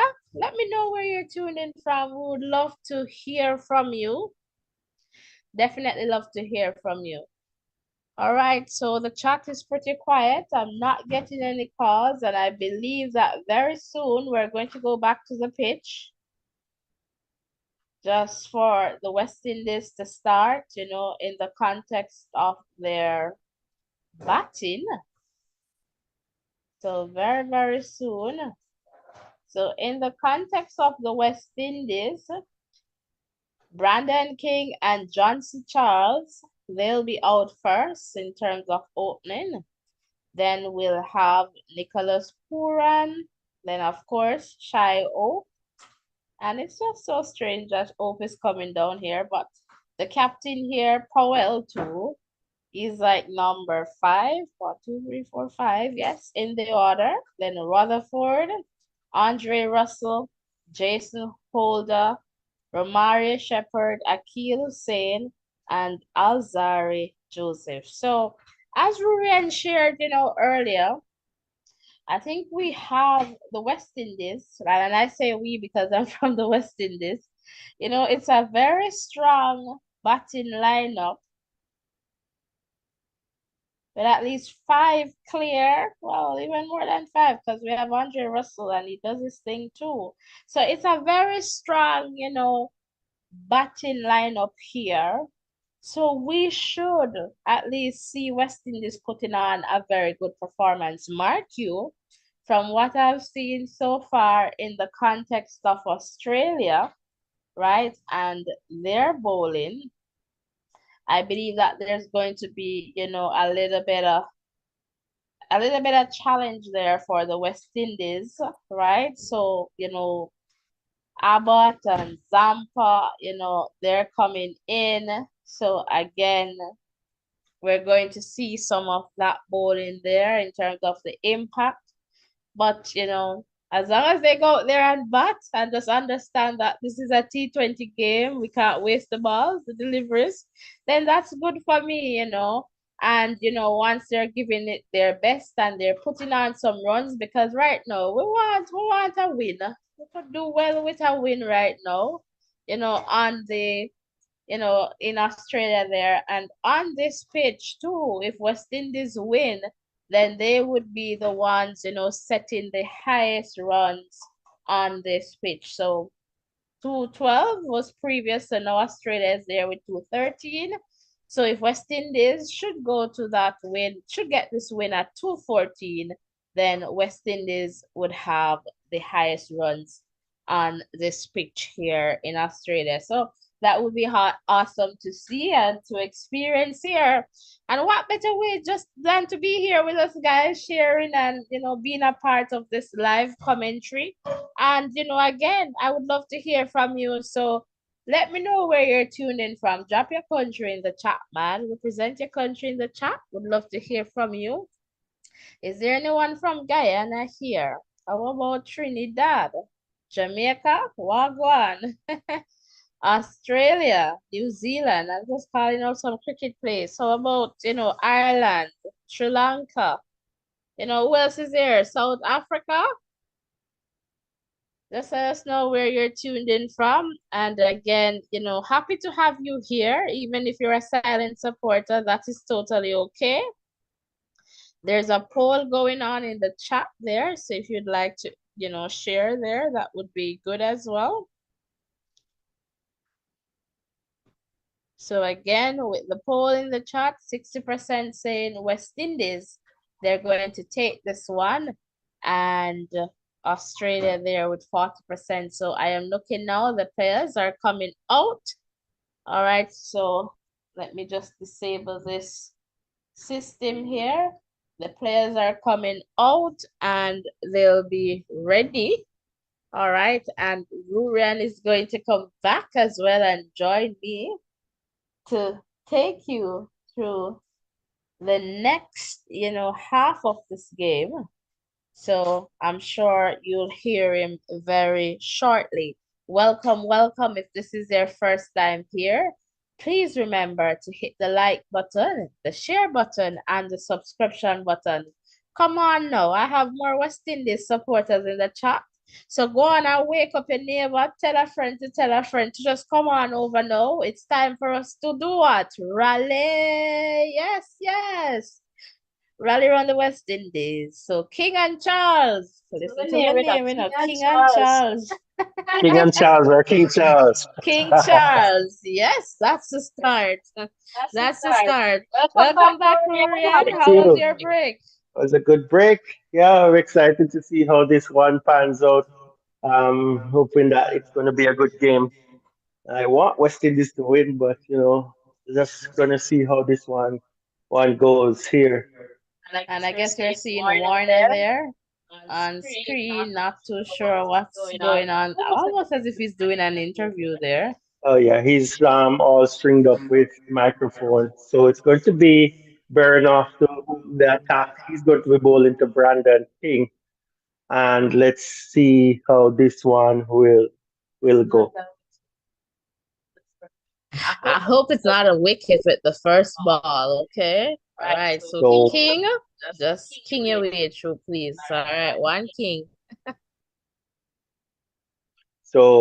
Johnson Charles, 46 matches, 1,015 runs, strike rate of 129, average of 23, 100s and 450s. So let's see what will happen here. We are going to be facing up to Jason Baranoff. He's played 15 matches, 15 wickets, an average of 21. His best of 4 for 21. So we're all set for the run chase. All set for this run chase. So it's Baranoff. He's the left arm, and he's going to be bowling to the West Indian right-handed batsman. I think he's going to try to look to shape it inside. So Baranoff into King first ball, and that's wide outside off stump and called by the umpire. Nice clicks there for his first delivery, 135. Wide of off stump. King was going for that square cut there, not making contact, and there's a wide given. So West Indies account is off the mark. Always interesting to watch West Indies, but you're not sure what you'll get from them, and that's what adds to this as Burnock comes to King, and that's a square cut that went to the boundary fast like a rocket. It was short and wide and banged away through point for four. So King is on the way with a beautiful square drive. That one went really fast, and West Indies are off and running.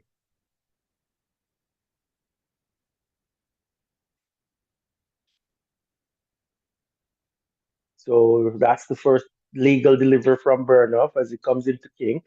And King square cutting this one again, goes down to third man this time, and he'll get a single. So King moves on to five from two deliveries, and it's going to be Johnson Charles who will take strike to Burnoff.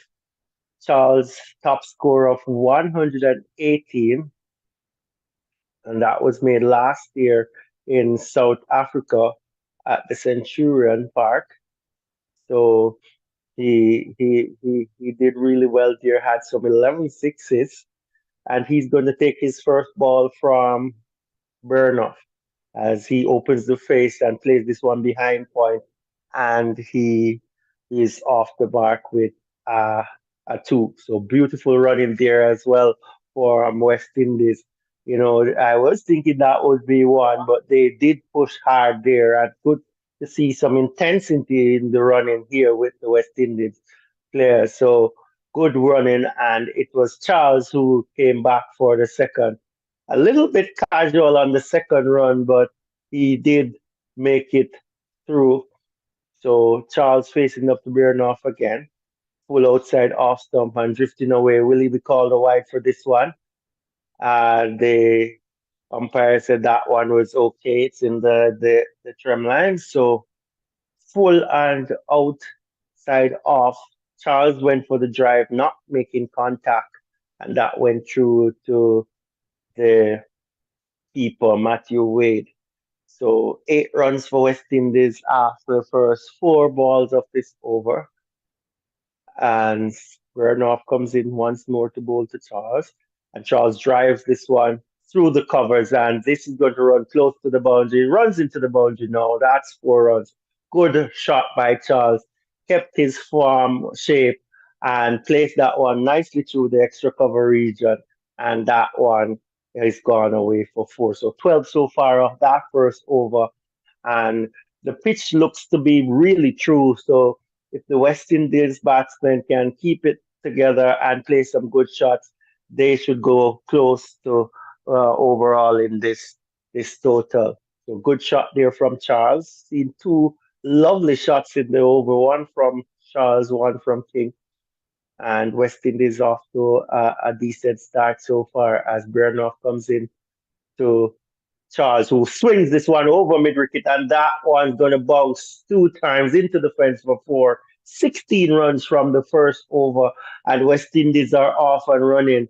That one, the back of a length, and King was not King, but Charles was able to freeze arms, knocking that one through the onside, and that one goes for 4. So 2 4s in the over for Johnson Charles, and a 4 as well for Brandon King. And West Indies are off to a good start. 16 runs coming in the first over. And it's interesting to see what will happen going forward. For sure, it's a beautiful start for the West Indies. You can imagine you start with a current run rate of 16. So that's good. That's good for sure. Big over, and I feel like these two, they understand the assignment. And so they're trying to, put as much runs on the board to ensure. But look who's coming in, Azud. Over to you, Riri. All right. Josh Hazelwood is going to come from the other end. He needs no introduction. He's a top class bowler and did really well in the test series, some 14 wickets. And here he comes to Brandon King, who goes across the stumps, trying to knock him through mid wicket, not making contact. And yeah, that's a dot ball there. So Brandon King looking to be aggressive, walking across the stumps, trying to access that onside. He's struck outside the line of off stump, and there is no run. So just Hazelwood, 42 matches, 58 wickets at 7.76. And he's a top class bowler. And let's see how things will shape up for him today. Will he have an off day? Will he have an on day? We'll have to wait and see as he goes to King and he beats him outside the off stump. Not a lot of foot movement there from King, and Josh Hazelwood able to string together 2 dot deliveries. I think Brandon King just needs to play proper cricket shot here, and he could make some good runs from Josh Hazelwood. He's going to be on and about that back of the length, and he should be able to try to work out a way to play. But as you know, this is T20 cricket, and the players do what they do best. As King comes down the pitch and drives to mid off, and he's going to get a single. So, Welcome if you're just tuning in. Welcome, welcome. I can see you in the chat there. Remember to hit the like button, the share button, and the subscription button. Right now, I believe the score is about 17. All right, so West Indies, they're doing very well and with all wickets in hand. Over to you, Ryan. all right, thank you. So here comes Hazelwood to bowl his first ball to Johnson Charles. And Charles is clearing his front leg and knocking this one over long on. That's 4. So Charles is off to a good start here, clearing that front leg and accessing that long on boundary. And that's 4 there. So Charles off and running, doing really well here. Josh Hazelwood again, back of a length. And Charles able to predict that length and was able to knock him for a boundary. Charles third boundary here as West Indies seem, trying their best to set a platform that they can launch off to chase down this 214 runs. Here's the comes in with his fifth ball to Charles, and that one is angled in, drifting down the leg side. Another dot ball. So three dot balls in this over from Hazelwood. 5 runs scored. So three dot balls, a boundary, and a single. So not a bad return for Hazelwood as he comes fuller with this one, angles this one into Johnson Charles, and he was wrapped on the pad going down leg side, so the appeal was stifled. There's no run from that one as Hazel will look to close out this over very well as he bowls to Charles, who swings this one down the ground. That's going to be uh, a couple of runs for him. Didn't time this one very well, and he is back for two. So after 2 overs, West Indies, they're 23 for two. It's Charles who is on 16 from seven. King is 6 from 5. And that's the live score here from Hobart, Australia. For sure, for sure. So West Indies here doing well so far in these 2 overs, and this is what we'd like to see. And so far, from the poll results there in the chat, 60% is saying West Indies, they're going to win this one. So King now is on strike, and it looks like Glenn Maxwell. Then Maxwell is going to take over this over, and I'm handing over to Ryan. Over to you. All right, so Glenn Maxwell with his first over here. The win pole is giving King down the pitch, and that seems going to be 6 runs here. Beautiful shot by King. And you could see this one coming from Brandon King. He loves the spinners in the power play, and he's not allowing Maxwell to settle. That one's a biggie, too. So Maxwell into the attack. First ball, King down the pitch and getting that drive over long off. That's a huge hit. So Maxwell is on the back foot immediately here.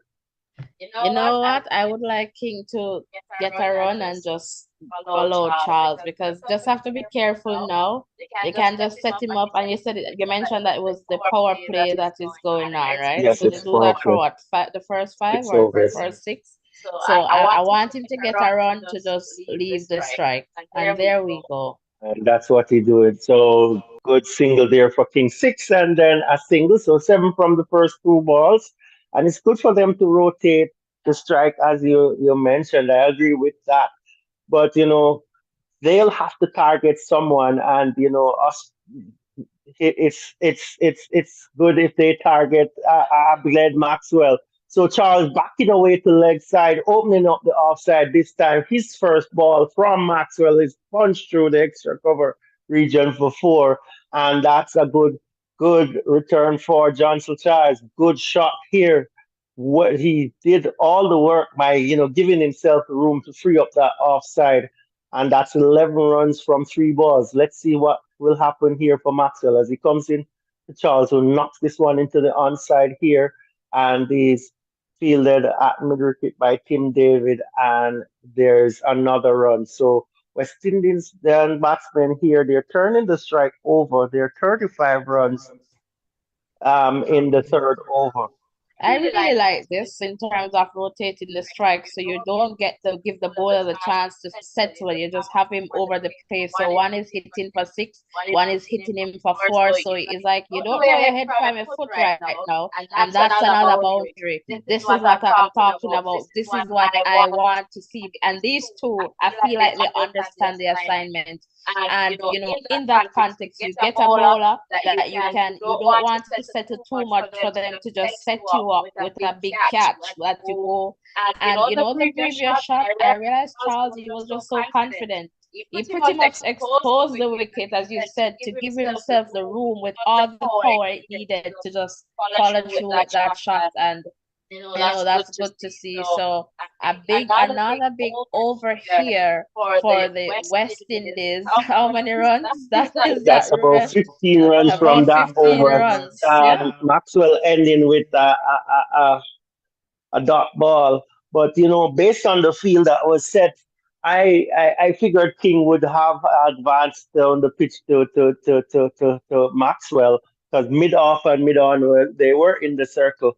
So King knew that if he even a half hit, he should be able to clear those guys and get some runs. It would be a chance. So in the latter part of the over, so no ball from Maxwell. And so it's going to be an extra ball. It's a free hit to Brandon King, and he needs I no like to see invitation. it. Exactly. I like And this. What? that's Yes, that's a you good know call. that's Yeah. that's a good thing that has come into the game where the third umpire calls for no ball. So let's see the free hit. Brandon King giving himself some room and Uh-oh. missing out on this Missing one. out. Yeah. So Glenn Maxwell still ending there with a dot ball, not making use of that free hit was Brandon King. But But a big over. 40 runs off the first three, that's a good And that's start a here. good partnership. And, and that's what I'm saying. Like, quickly, they're going to go to 50, and I want to see them. I'm not sure who is going to come in, perhaps Zampa, I don't know, but or Abbott.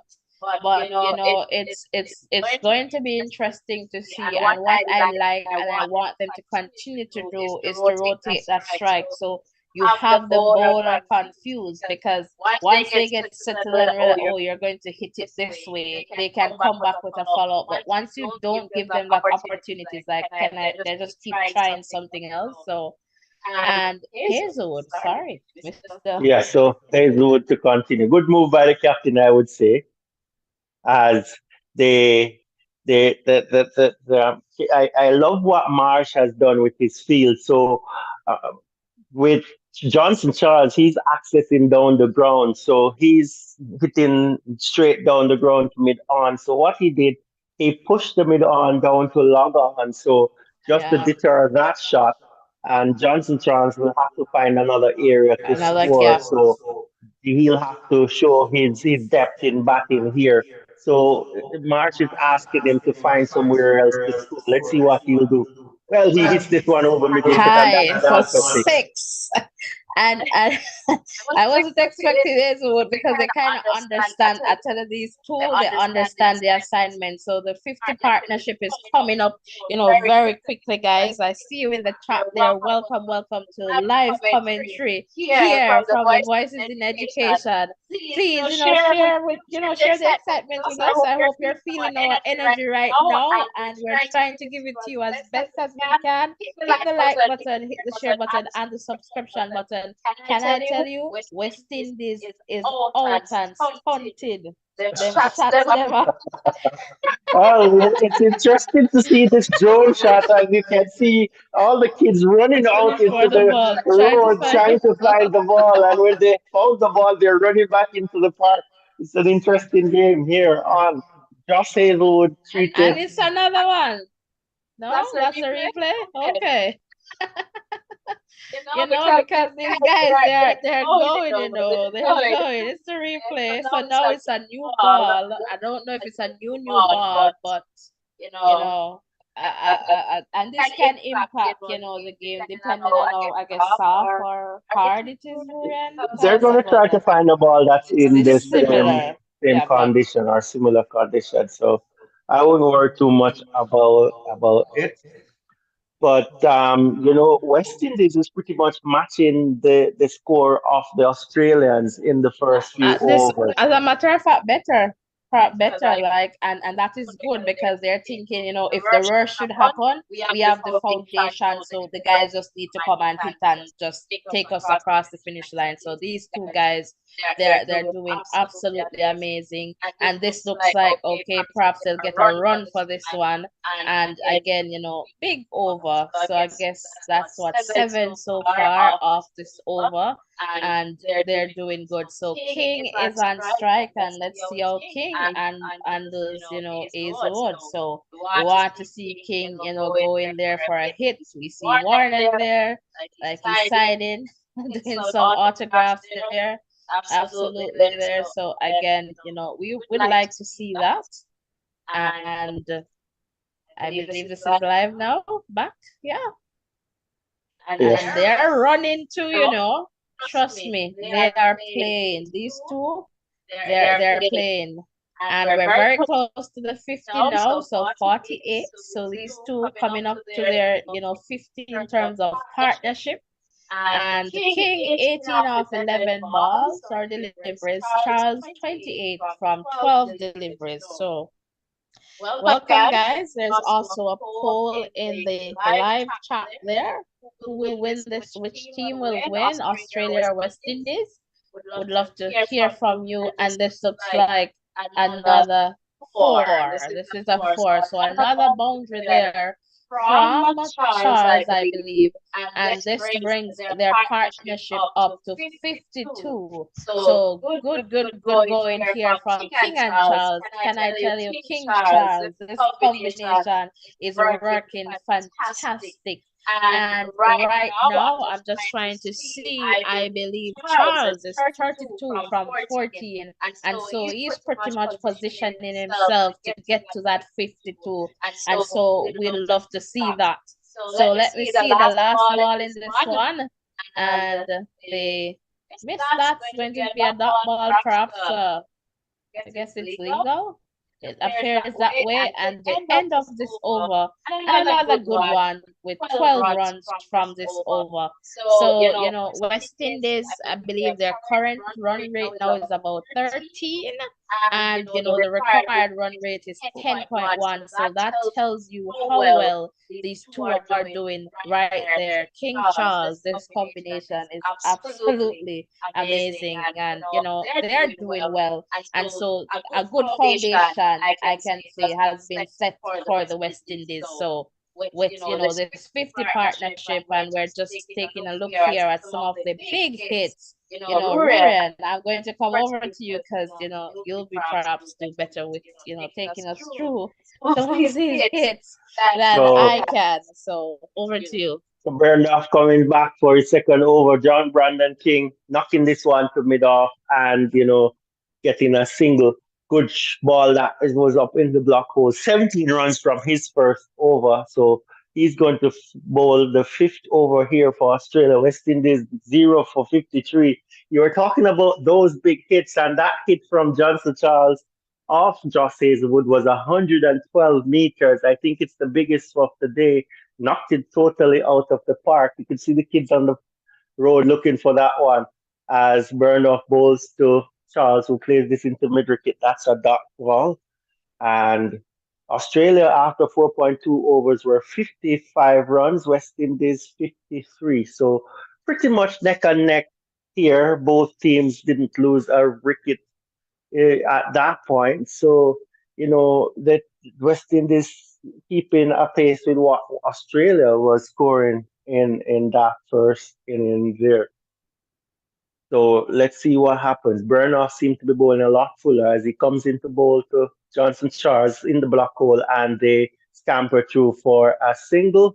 Johnson Charles not taking any prisoners here, diving to make his ground, and he's setting up himself for a big one.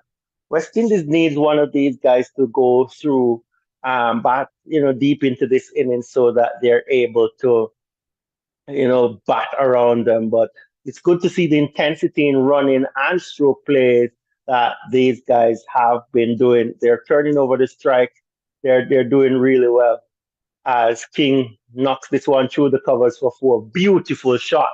That one was full wide outside off stump, and King, no foot movement, just hand-eye coordination, and knocked that Beautiful. one through the offside. I'm telling you, beautiful shot. Can I tell you? What do I say? Oh well, Beautiful I shot. think Burndoff would be disappointed with that. I was a misfeel, but It I was a think misfield, it but was a very good shot.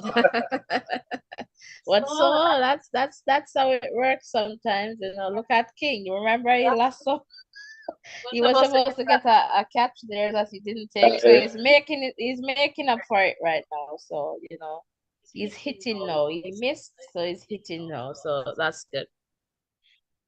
Yep. So Burnoff bowling to King, hitting him on the hip, trying to go for a pull shot.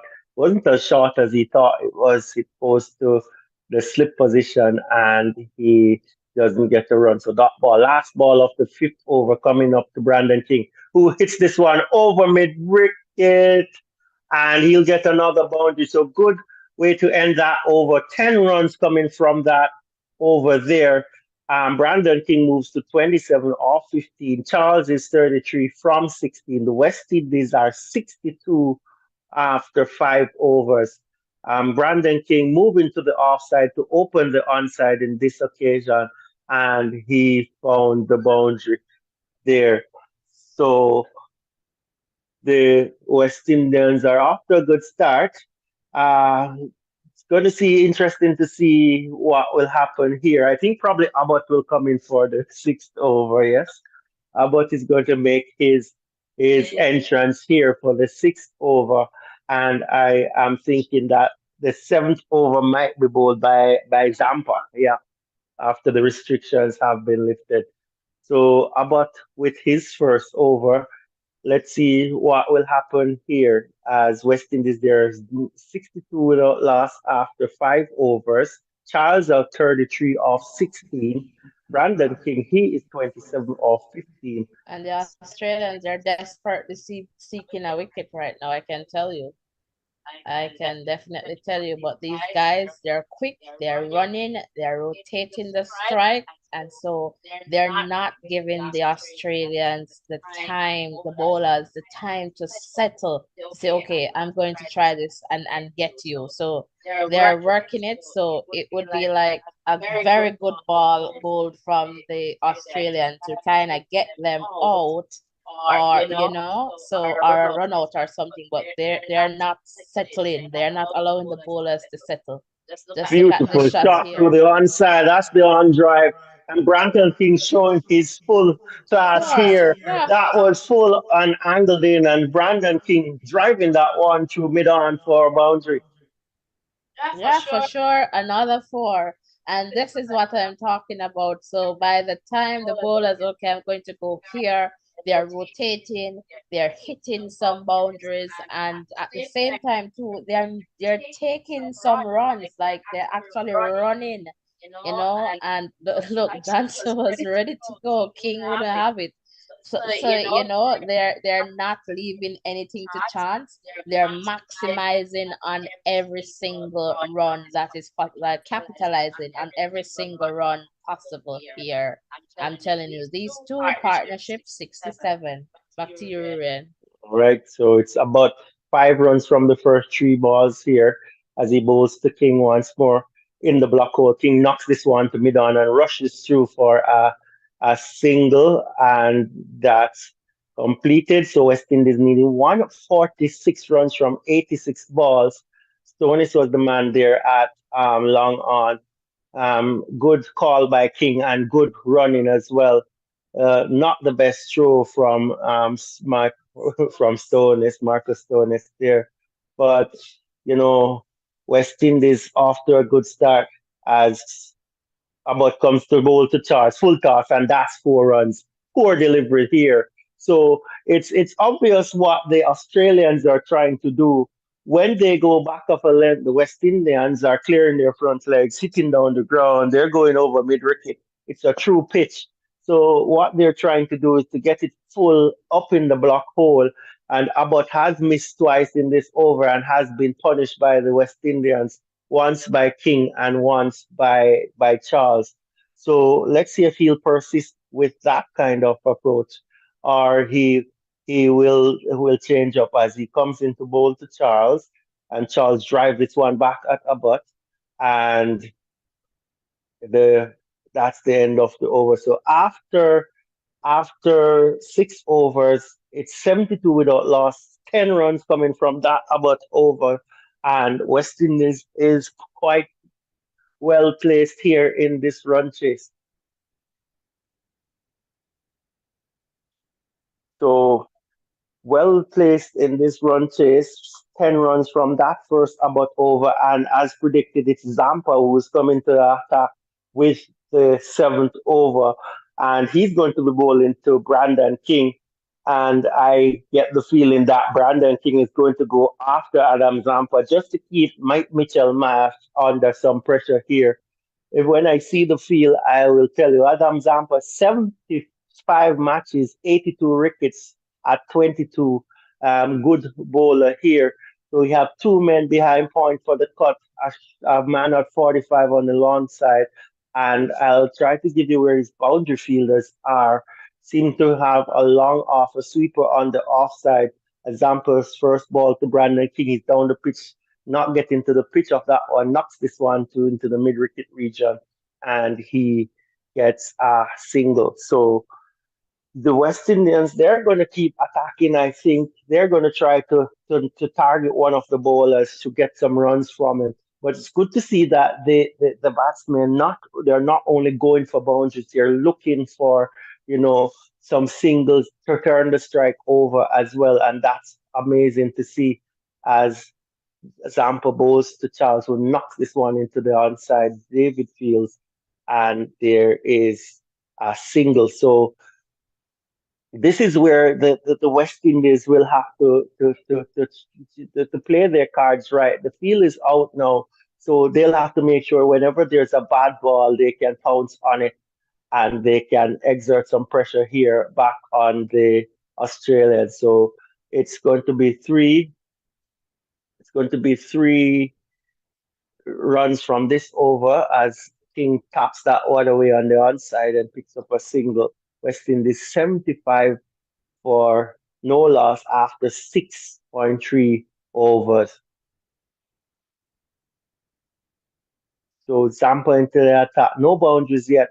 And there's a man placed in the mid wicket region just to cut off that scoring, point for the West Indians. Good move again by Marsh as Zampa comes into Charles, who drives this one down to long on for a single.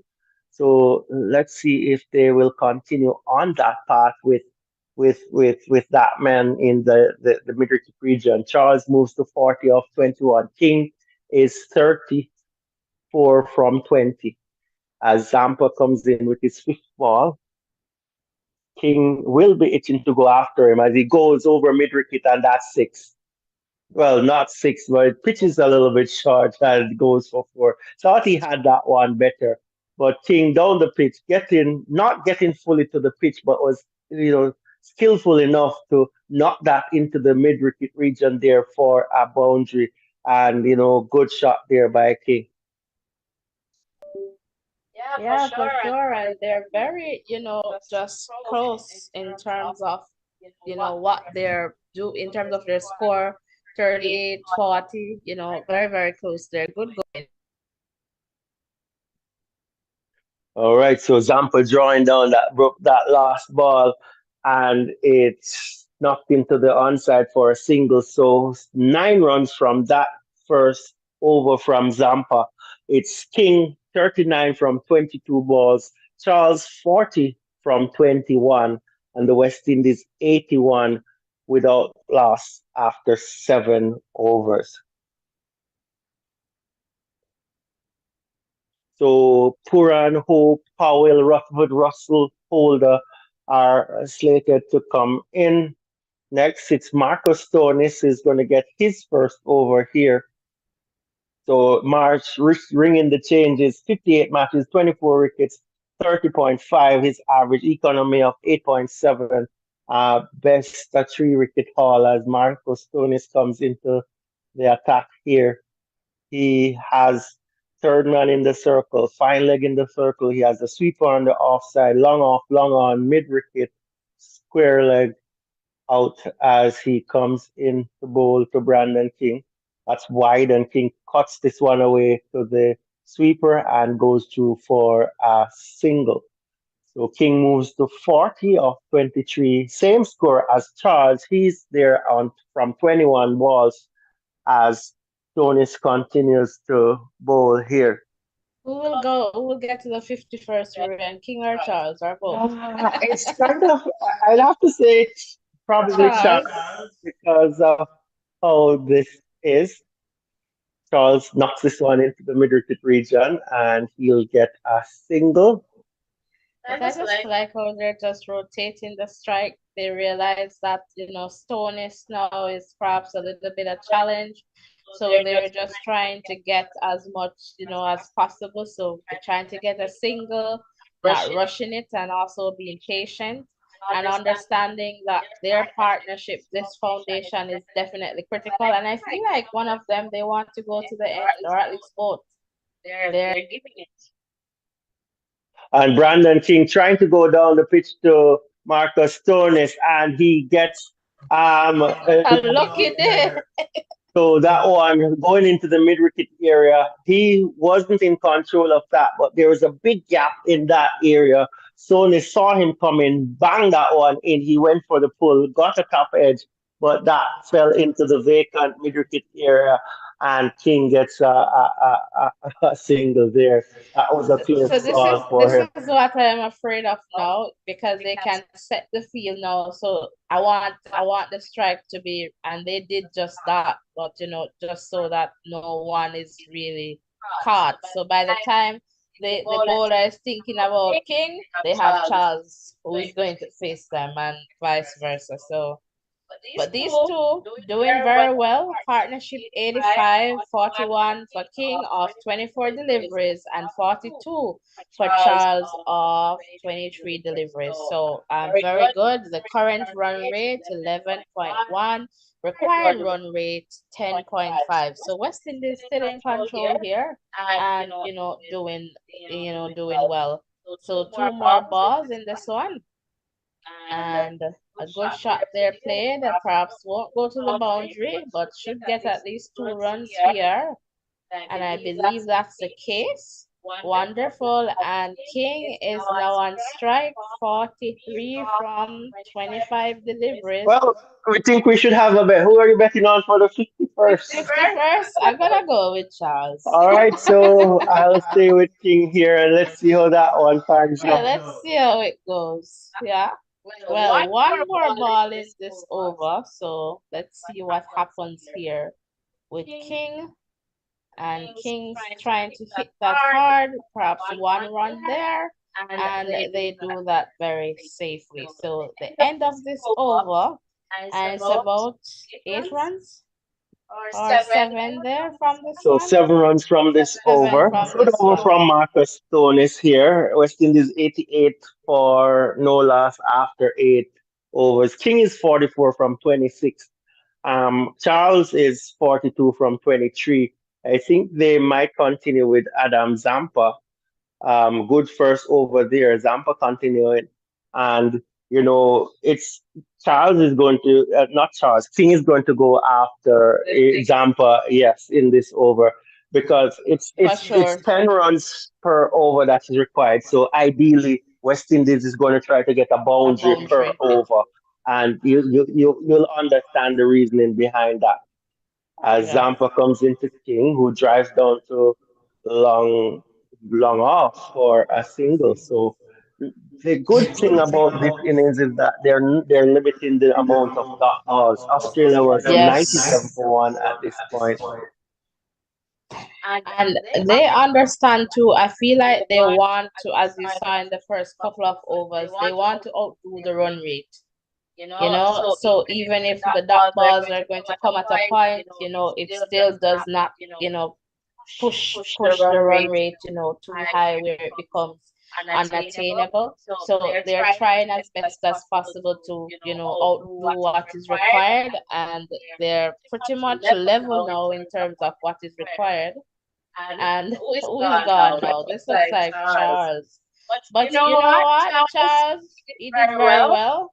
Going for the shot there. The player there on the boundary, well positioned in terms of taking that. And I knew that it would be something like that. Just after settling and say, okay, if I go a little shorter, they might not have enough bat underneath that, or so that was. But they need to check that leg though. Seems to be very close. Is this Warner? Yes, that's one. Seems to be very close to. Are they checking it? No, Well, he's he's he's, he's, gone. he's out. Good catch there, but brilliant innings from Johnson. 6 fours, 1 6. Sir, spot this Ren, you're ball. going to win this one. It's West Indies. It's West Indies game to win. They have gotten off to a good start here. If Puran gets in, it's going to be an interesting game. Puran scores pretty quickly, and he's really good against the spinners.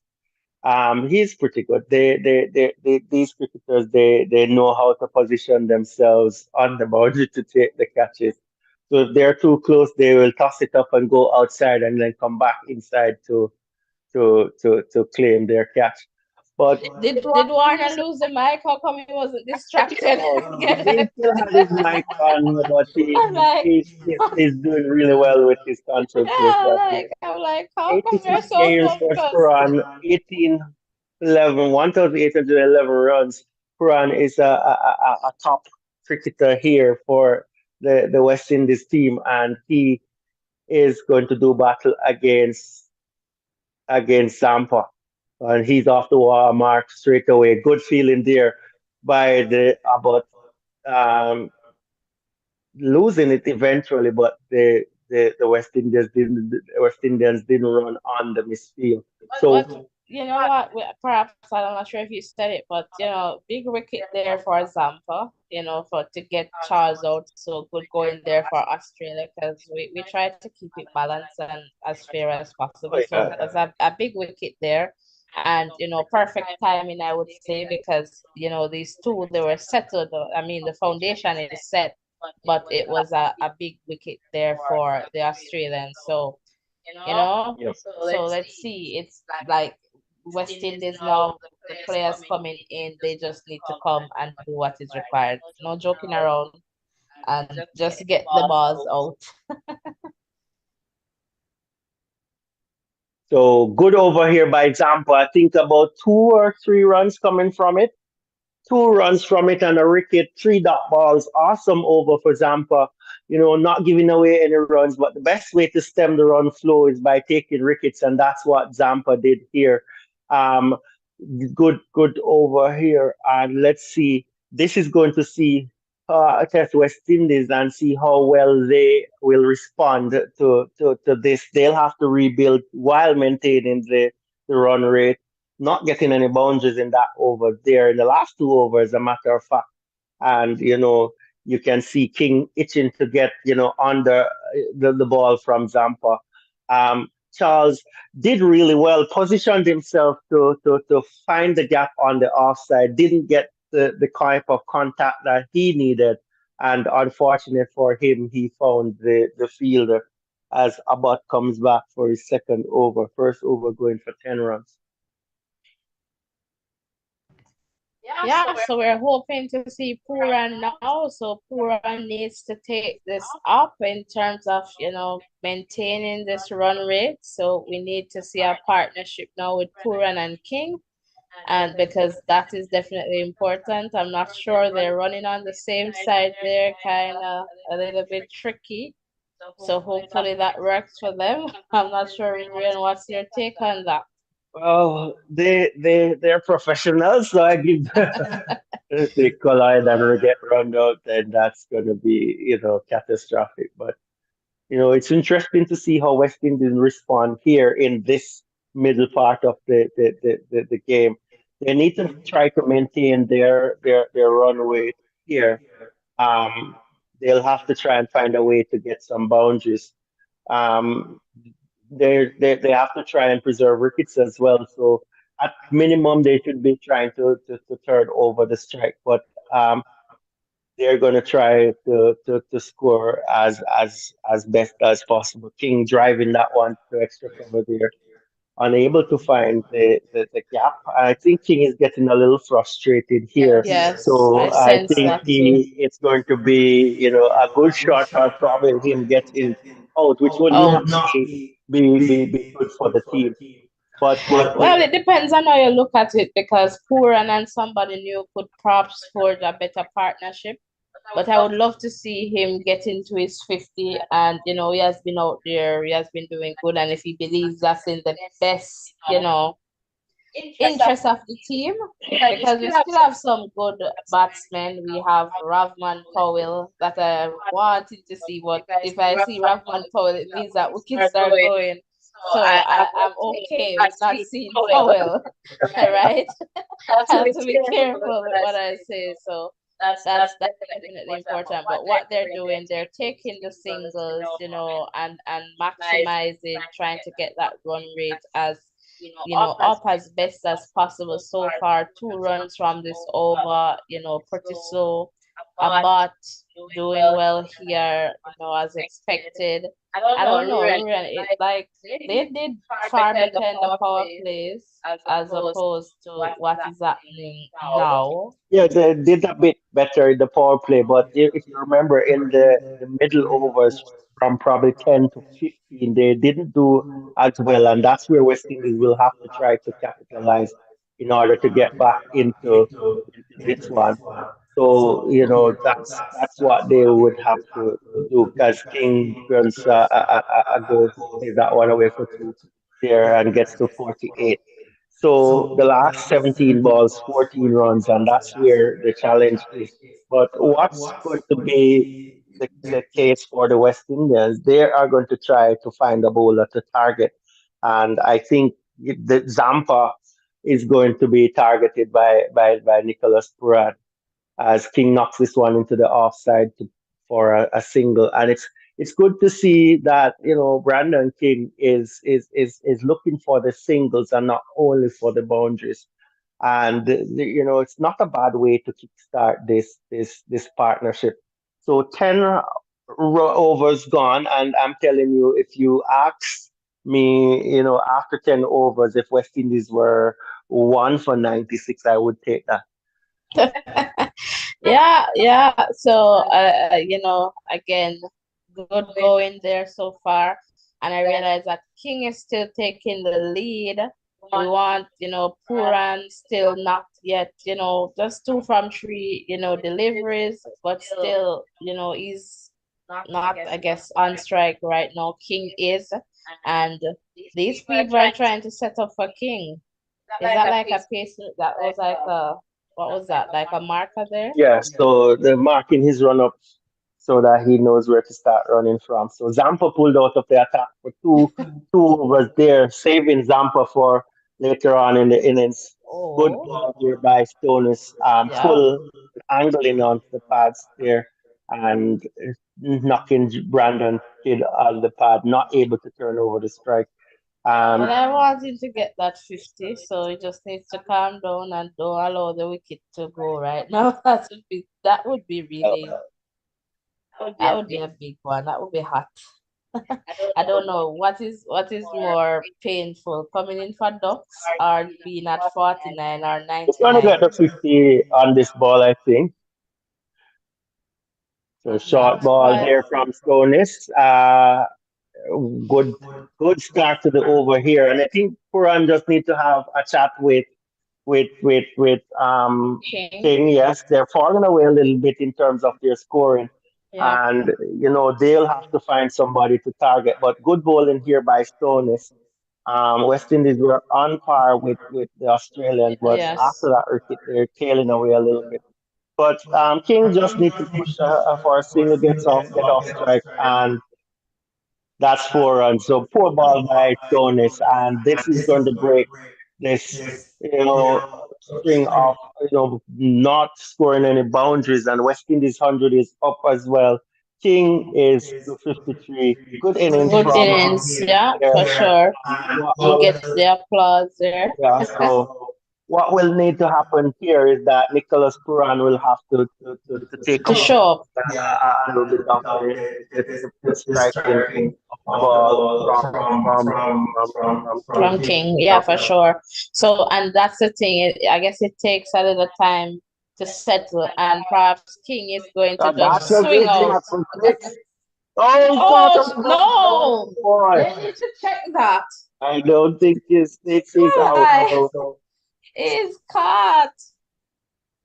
But at least he got that. I want them to check that though. I these, don't know. these players are pretty good, but it's Oh, it's well in. yeah, these players are pretty good. Well, that's that good innings, King. Happy that you made the 50.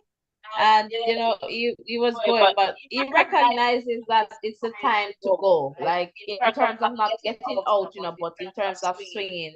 And that's the same thing I'm saying, after these, because they're not rotating the strikers, oh, King and Charles, they were rotating. Puran has not been on strike much, in terms of he just faced like three deliveries, since coming in.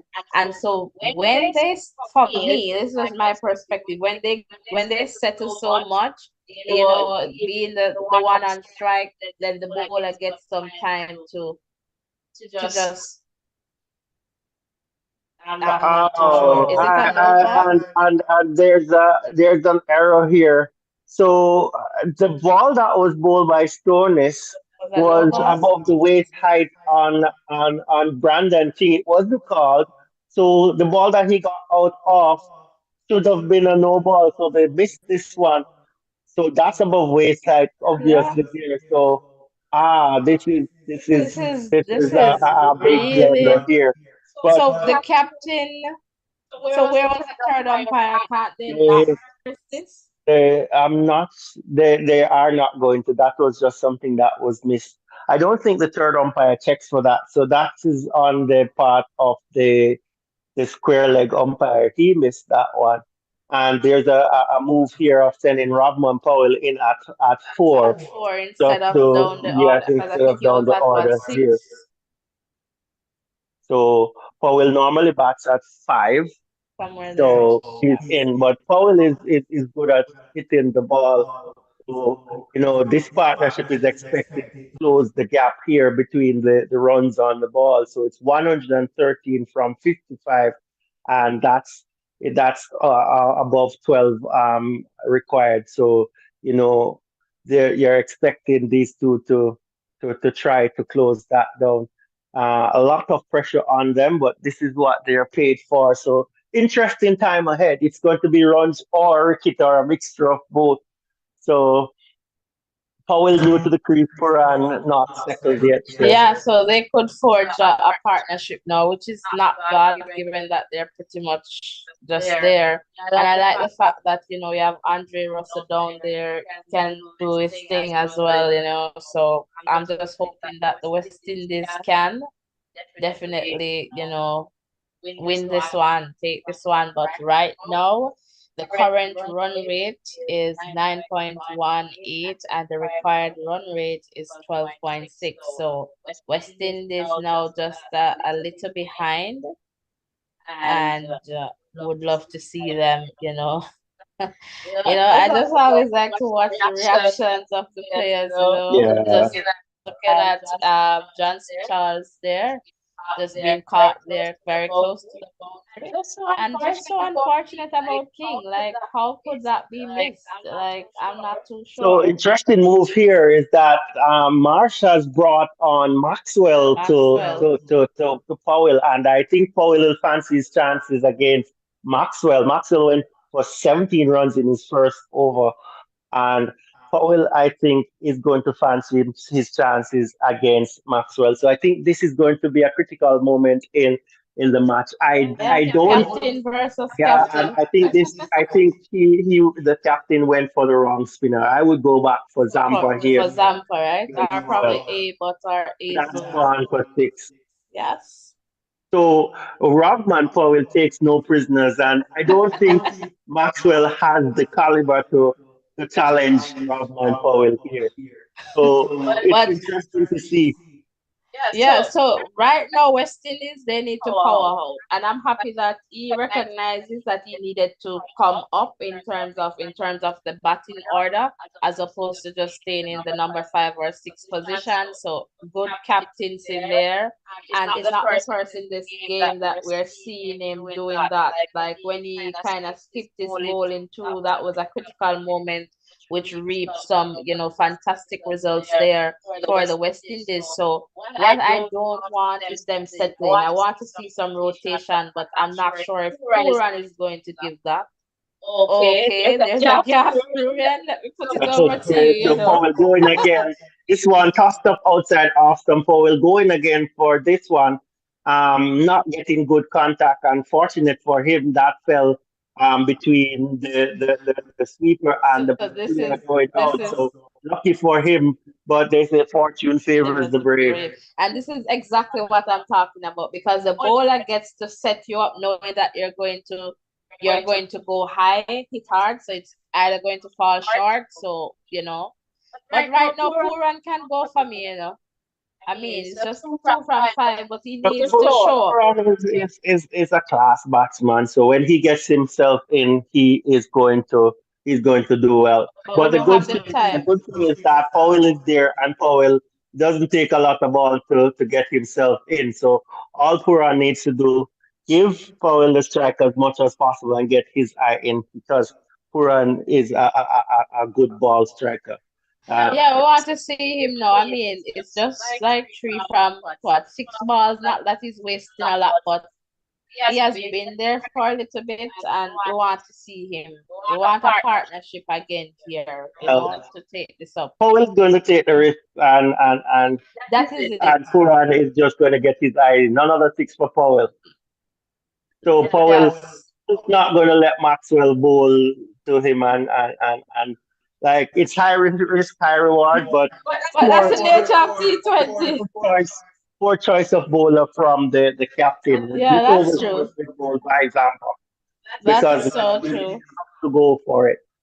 That So is definitely true. And that is why, remember I said to you, I would love to see Powell, but not at the cost of. and Powell But is out. he's gone. And that's it, So a that's setup there. So that I guess this move paid off now for the mismatch. So Powell getting two sixes out of the over, and Powell trying to go over the offside this time, and that's he's hold out to Abbott on the sweeper position, and that's the Australians. They don't drop many catches, so good cameo from Rovman Powell, two sixes there. But we wanted him to go on a little bit more, 12 runs, 14 runs from the over, maybe getting a little bit too greedy, but. For me, I don't mind how he's playing because you need it, but at the same time, I would rather it means that Puran must step up right now. And then, it just like he just have to just play. Somebody has to take leadership, and that's what he did. Somebody, and it's above the waist again. Don't tell me. Okay. Somebody has to take leadership, right? And that's what he's doing as the captain. Then understanding that the runs are required, and we're falling back right now because it's 9.58 the current run rate, and 12.4 is required. So here comes hope. Let's see if he gives us some hope. All right, 8 overs to go in this one. West Indies 115 for three. They need 98 runs from the last 8 overs. Here comes Josh Hazelwood to bowl to Puran, who knocks this one into the offside, and there's no run. So Powell, a breezy 14 off 5 balls. Played a lot of shots in the few balls that he was at the wicket. But who needed to last a little bit longer for the team. But West Indies, they'll have to find a way to get this one. Puran is flowing as well as we would want to see him. But let's see how things go as Hazelwood comes in to Puran, and that's a shot played over mid wicket for six. So beautiful shot by Puran. He is a power pack player, and he starts his work now. He knows it's time for him to go, and he's the one who has to take on the challenge here. Beautiful shot over mid wicket off Josh Hazelwood. Not any easy feat, but that's a good shot here. So the West Indies batsmen, they can put their foot down, and as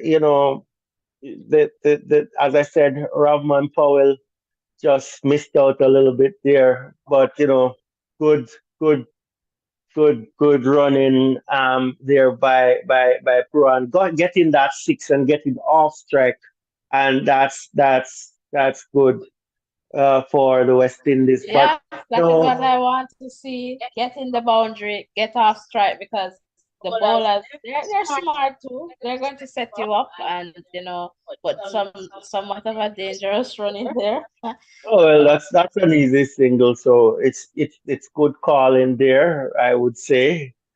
Um, they made it safely. Puran So didn't let's see slide his what bat. Hope does now. Hope perhaps gonna give us a boundary or something. Let's see. Oh, first ball, Easy, Zul. see what happens here. Hope drives this one through the covers. And that And it boundary for goes. first ball. So good call, Natasha Lee. Boundary for the first ball from Hope's bat. Opening the face there, driving through the offside. Beautiful That's shot a for him. beautiful four. And the run rate is dropped back down to, the required rate rather, dropped back down to 12 runs Point per, one. Yeah. per over. So, yeah, good shot there by Hope. First ball. So this is what I want to see. A boundary, try to rotate the strike and keep it moving. Similar to how Charles and King did, because it's Australia. Like it's a big team. It's not like they don't understand. They'll say, okay, this is your sweet spot, watch, and set you up, and that's how you're gonna go. I understand, but I can't fault Rodman for the way he No, was no, no. playing. I like that kind of play. He saw that matchup, and I think Yes, he's gonna be disappointed because he knew he could get a big over there from Maxwell. A big over there would change the because game. that was good. He, 14 from 5, quick and fast, and that's what I like for T20. If you're coming to give me like 15, give me 15 at 3 and 1. Don't give me 15 at some 40. Like, no, go. that's why no. Didn't call that one. So 10, 12 runs off that Josh Hazlewood over. 3 overs for 31 runs for him. Puran is 10 from 10. Hope is 5 from 2. West Indies need 87 runs from 42 balls. And if you look on this in context, if they get a 20 run over, then the context changes. And that's how the cricketers look on this game. One or two big overs and the game And changes. again, and that's what Powell was doing, because at that point we needed that, because we as in West Indies definitely trailing. So I mean that's why I'm saying Puran like needed to take some leadership that I wasn't getting. I mean 10 from 10, that's like one run a ball. So a little bit more is needed from Puran at this point. And as I said, though, not necessarily once he's out there, there's going to be that expectation, and he knows he can catch up with that rate. So this is where I think probably they're going to go after Zampa once more as Hope knocks this one into the offside. So personally, I think Puran is going to go after Zampa in this over because Puran is really good at spin. I'm not sure how well he's picking Zampa, but he's going to go at him, Hope knocking that one off middle stump to the cover fielder, and they goes 2 for 1. So Hope is 6 from 3, Puran on strike 10 from 10. I think he's going to see this matchup as his own, and as I think Puran is going to go after Zampa in this over here. Yeah, right now West Indies is still in a very good Yep, position, that's a have good wickets position in here. hand. So, we need some people to just go out, as you say, try to get a big over and drop the run rate. So even if we start, falling, then whoever is coming is not going to be so much. So somebody has to take the leadership, and For that's what I sure. And appreciate I'm about wondering Powell. if Quran is seeing Zampa as the biggest threat to get him out. So he's just going to try and play him out. Because Perhaps. I'm looking at how he's approaching Zampa, and I don't think this is the Quran that I know. And I'm So wondering uh, who he's waiting for, so they're because going to target someone else. So they're seeing Zampa as their biggest threat. So they're trying to get him out of the game. One more over for him, and that's it. So I think what they're doing is trying to get Zampa out of the game. But probably Hope will go after him and and he Hope goes does. over extra cover. Beautiful shot for 4. Beautiful shot, I tell you. Hope is a class batsman, and he goes inside out over extra cover for 4. West Indies needing 81 from 30. eight balls, but class shot from Shea Hope. I was just about to say I'm not seeing any communication between these two, and then right after the shot I saw them, so which is good because there has to be some plan. So if Puran is afraid of Zampa, then we just I don't know, but he needs to understand the assignment right now. 81 from 38 ball, we need a very big over. And It's going to come. So I'm not too worried about this. I'm pretty comfortable with their yeah, comfortable well, with wickets. So that's why I'm yeah. saying somebody can go big. And I think, as I said, Hope, not Hope, but Puran is limiting his risk management here. So he's not going to go for a big shot, in my estimation. Well, He's he going to might say six just go. balls He of might just go now. I don't know. One ball remaining in this over. Let's see what he does. And he tries, but blocked. Good feeling there from Australia. Welcome, welcome. If you're just tuning in, welcome to our live commentary here. After about, let's see, I'm trying to get the over here. after About 14 14 overs. overs. It's West Indies 134 for 3. So West Indies doing, still doing pretty well here. Puran and Hope, they're the ones batting right now. Please remember to hit the like button, the share button, and the subscription button.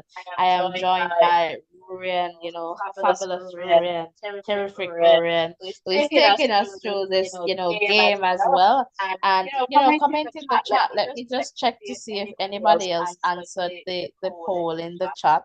But they did.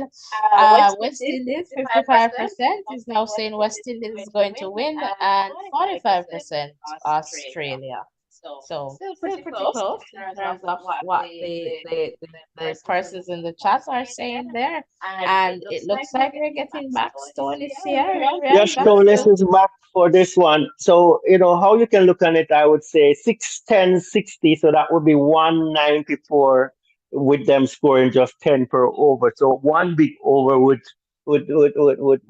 take this one away. A few good overs from the Australians would make things difficult. But let's see how things pan out here as Stonis comes into bowl to Hope.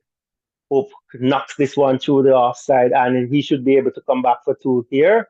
Puran sends him back, and they only get a single from that one. I think that was a two there, but maybe Puran is going to target Marcus Stonis here for a few big shots here. So well, usually, he yeah. needs So to because we have yet to see him, like coming out like that. So we want to see Pura now. I mean, it's not like he's wasting the ball, but now we need some big hits, and we have the wickets in hand. I know Russell is waiting to come out, fire some shots like a firecracker, uh, because he's just going to swing. Like when you're watching T20 back in those days with Pollard, and when Pollard come, it's just about swinging. They're not coming to T20 to come and, waste any balls. But, so go back over to you, So Ruben. next to pour an outside off stump, he plays that one and he misses outside off stump, not able to make contact with that one. So the change in pace is working here for Marcus Stonis. Change of pace outside off stump, Pura not able to connect with that one. So struggling a little bit here, Nicholas Puran, but I still have faith in him. He's still out there and he's a class batsman. So I know he'll come in. He will come up trumps for West Indies. 135 for three after 14.2 overs. West Indies needing 79 runs from 34 balls as Tony runs into Puran. And that's a wide delivery there. So not getting anything close to Puran's arc, but a good spell here from Marcus Stonis. One wicket for 40 runs, and he's in his third over. He has been the one who has, put a halt on the scoring, getting the wicket of Brandon King in the process too.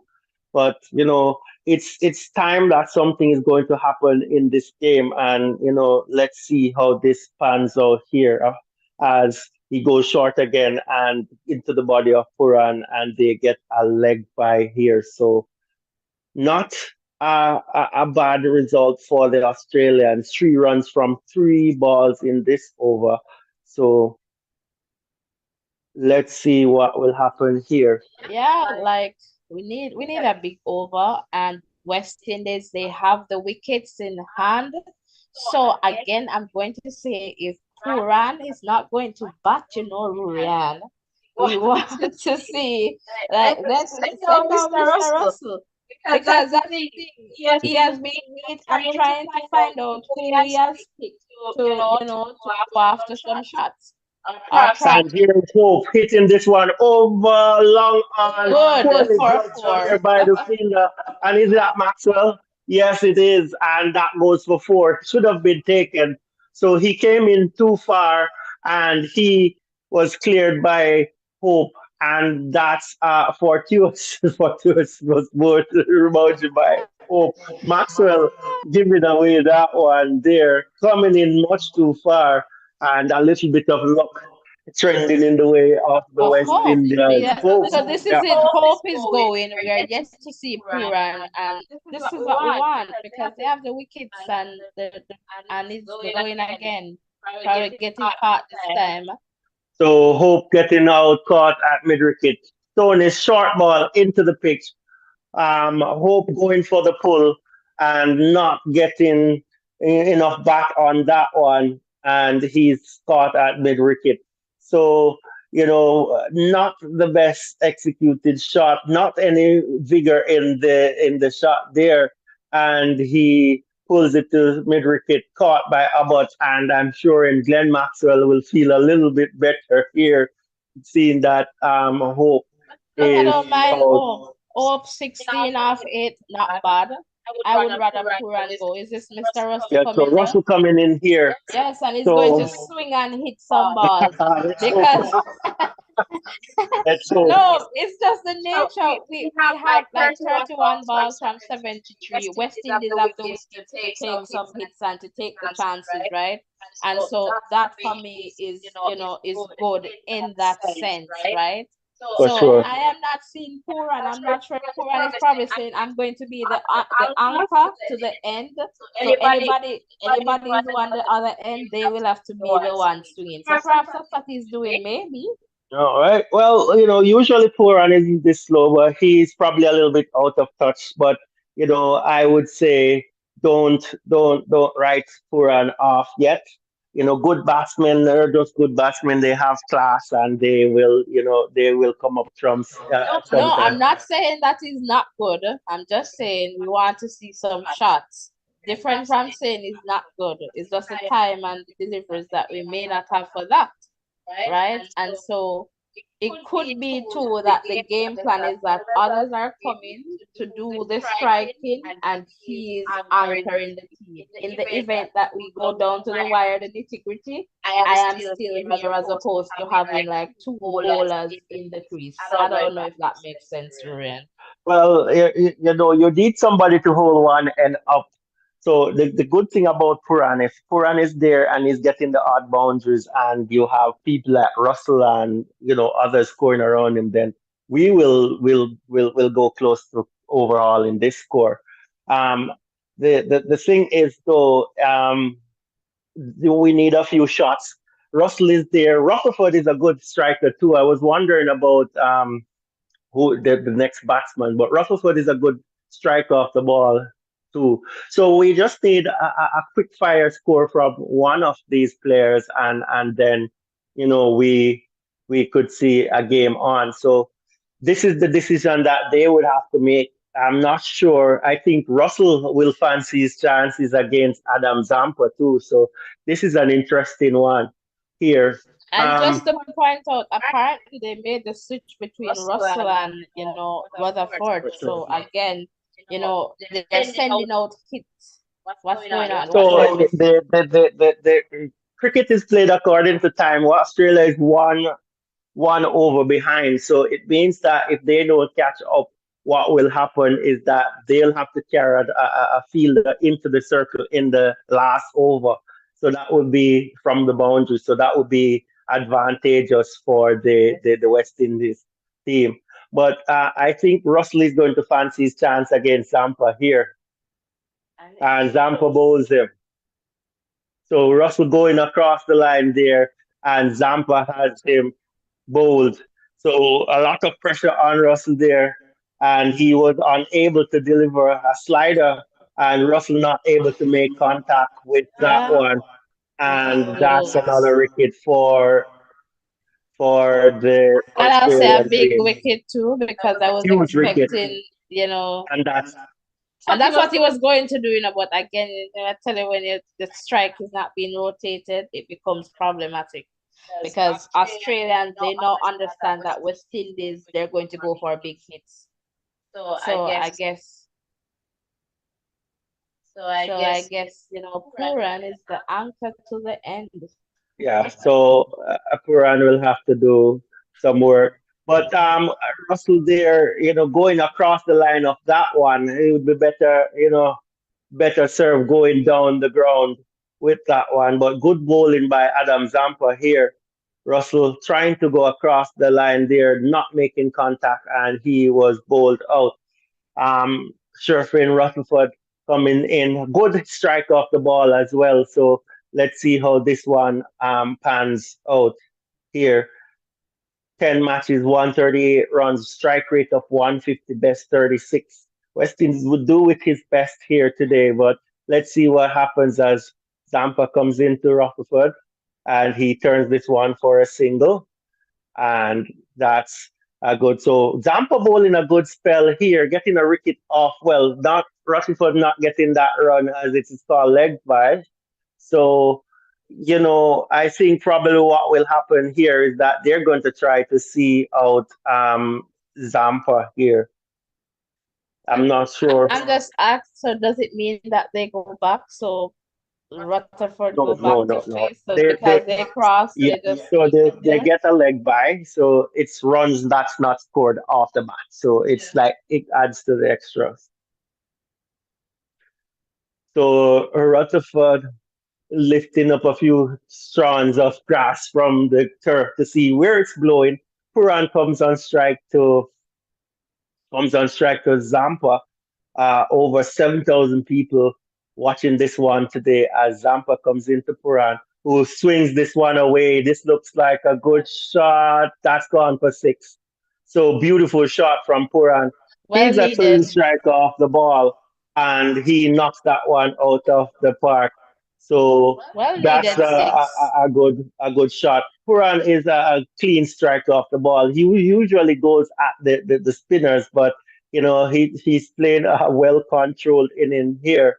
Not usually his type of inning, but you know, good striking here from him. And Rutherford is in awe with that shot. That will ease a lot of the pressure on the batting. Well, Puran has to be careful now since he's the anchor to the end. Zampa is not necessarily going to take this lightly. And so he just have to be careful now with the next delivery. Try to rotate the strike since he has taken the position to, anchor the team And home. Puran And goes so again, and that's caught on the see, boundary. So Puran goes. this is what I'm telling you. So probably They, not the right decision to go at Zampa at this point in time, but two wickets in the over, two big wickets for Zampa. And what will need to happen now is for the West Indies to try to see out the rest of Zampa's over. Good strike, the first one. This one is well held by Abbott again. Australians catching almost everything. And it's going to be down to the lower order to take West Indies home. Not the best inning from Nicholas Puran, not looking at his flowing best. But, West Indies still have a few batsmen who can, will have to try and try but to put this Puran, one am I over. the only one noticing the Australian tactic? Like, am I the only one noticing that? Like, after a big hit, they'll set you up just to feel you out. Why is West Indies keep on going for the second? Well, it's just the nature of the game. Leg spinners are always challenging, No, So but I mean, if you're watching like how the teammates are going, and I'm assuming that they have some screens or something there just kind of seeing the game and listening to the commentators, it's pretty much, that they get the big hit, get the boundary, and then they set them up and it's a catch because it's just a bit short. so Zampa to Shepard who knocks this one into the covers and he's off the mark straight away. So the good thing about it for the West Indies is that Zampa has one ball left in his spell. Unfortunate thing is that he got two wickets in this over, Russell and Puran, and that's the bad thing about this effort. But let's see what happens here. Rutherford just need to knock this one, uh, for a single or so, not going for any big shots. And that's what he does. And that's the end of Adam Zampa. Telling spell here. West Indies gifting him three wickets. Well, he getting three wickets here. 9 runs from his over, though. Um, Good spell for him. 3 for 26, and he's probably the difference between these two teams here so far. But West Indies has a little bit of batting going right down to number 9 or 10. So hopefully they'll be able to come back in these last 4 overs. About 2 overs for 15, and he's back into the attack. Quran not getting the elevation on his shot, and he can't believe that one didn't clear the fence. But Well, I'm not too sad to see Puran go because I know honestly, as you said, he's a very good batsman, but he wasn't warm enough to strike, like, and you realize if he did not get that boundary, look at where, the deliveries versus, what he the runs that he would have scored. So for me, that looks wide. that's a wide, I think, too. Yeah. So wide call. Yeah. So not getting anything into the arc. But cricket is such that we just need one good over, a couple of good strikes to get the Australians flustered. And let's hope that the West Indies will be able to put those strikes in.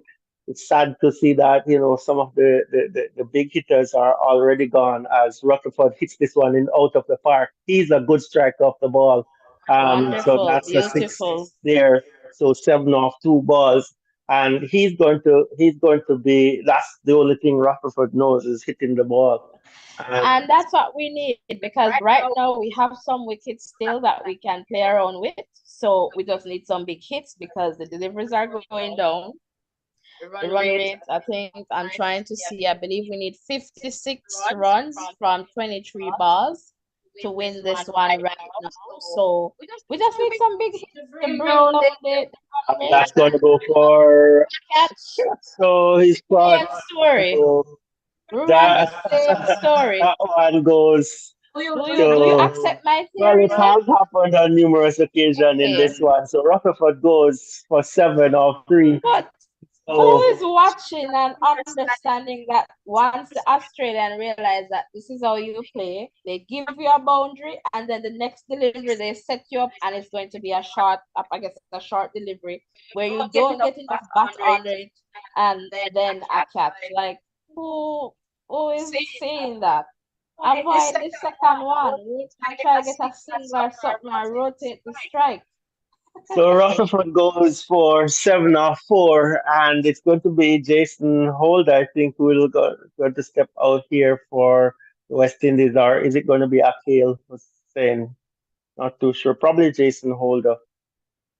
But Rutherford aiming over mid wicket with this shot.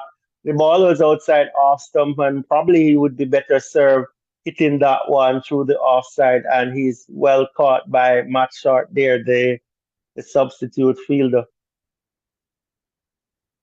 So good start for the West Indies, but they have faltered in the middle, just as Australia did. But let's see if there will be any late player here from the West Indies team, as this one Well, is right going now short and it's wide outside off stump. And Holder didn't play a shot at that one. It is counted. So 7 runs of 3 balls, a wicket as well. So good yeah, 158 for what, for seven now? 7, yes. Yeah, so That, definitely, is it 158 for six or 158 158 for for 7. seven? 158 for seven. So West Indies now kind of in a little danger zone, and you know, not sure what's going to happen here, but somebody has to take the leadership. Well, good, 58 good, from good. 20 balls, so Yeah, somebody has to take the leadership. they'll have to go for their shots. So it's going to bring, the chance that Australia will get back in the game. But West Indies losing the plot in the middle overs there, not able to negotiate the leg spin of Adam Zampa was the probably the biggest thing there. Might not have been the best option to go after Zampa, but that's what happened. And unfortunately, they tried and they didn't succeed. So that's where things are now. West Indies 160 after 16.4 overs, losing 7 wickets, needing 54 runs in 20 balls, and need a cameo, a good cameo from Shepard and also from Jason Holder. Let's see what will happen here as Shepard drives this one through the offside for a single and turns the strike over to Holder.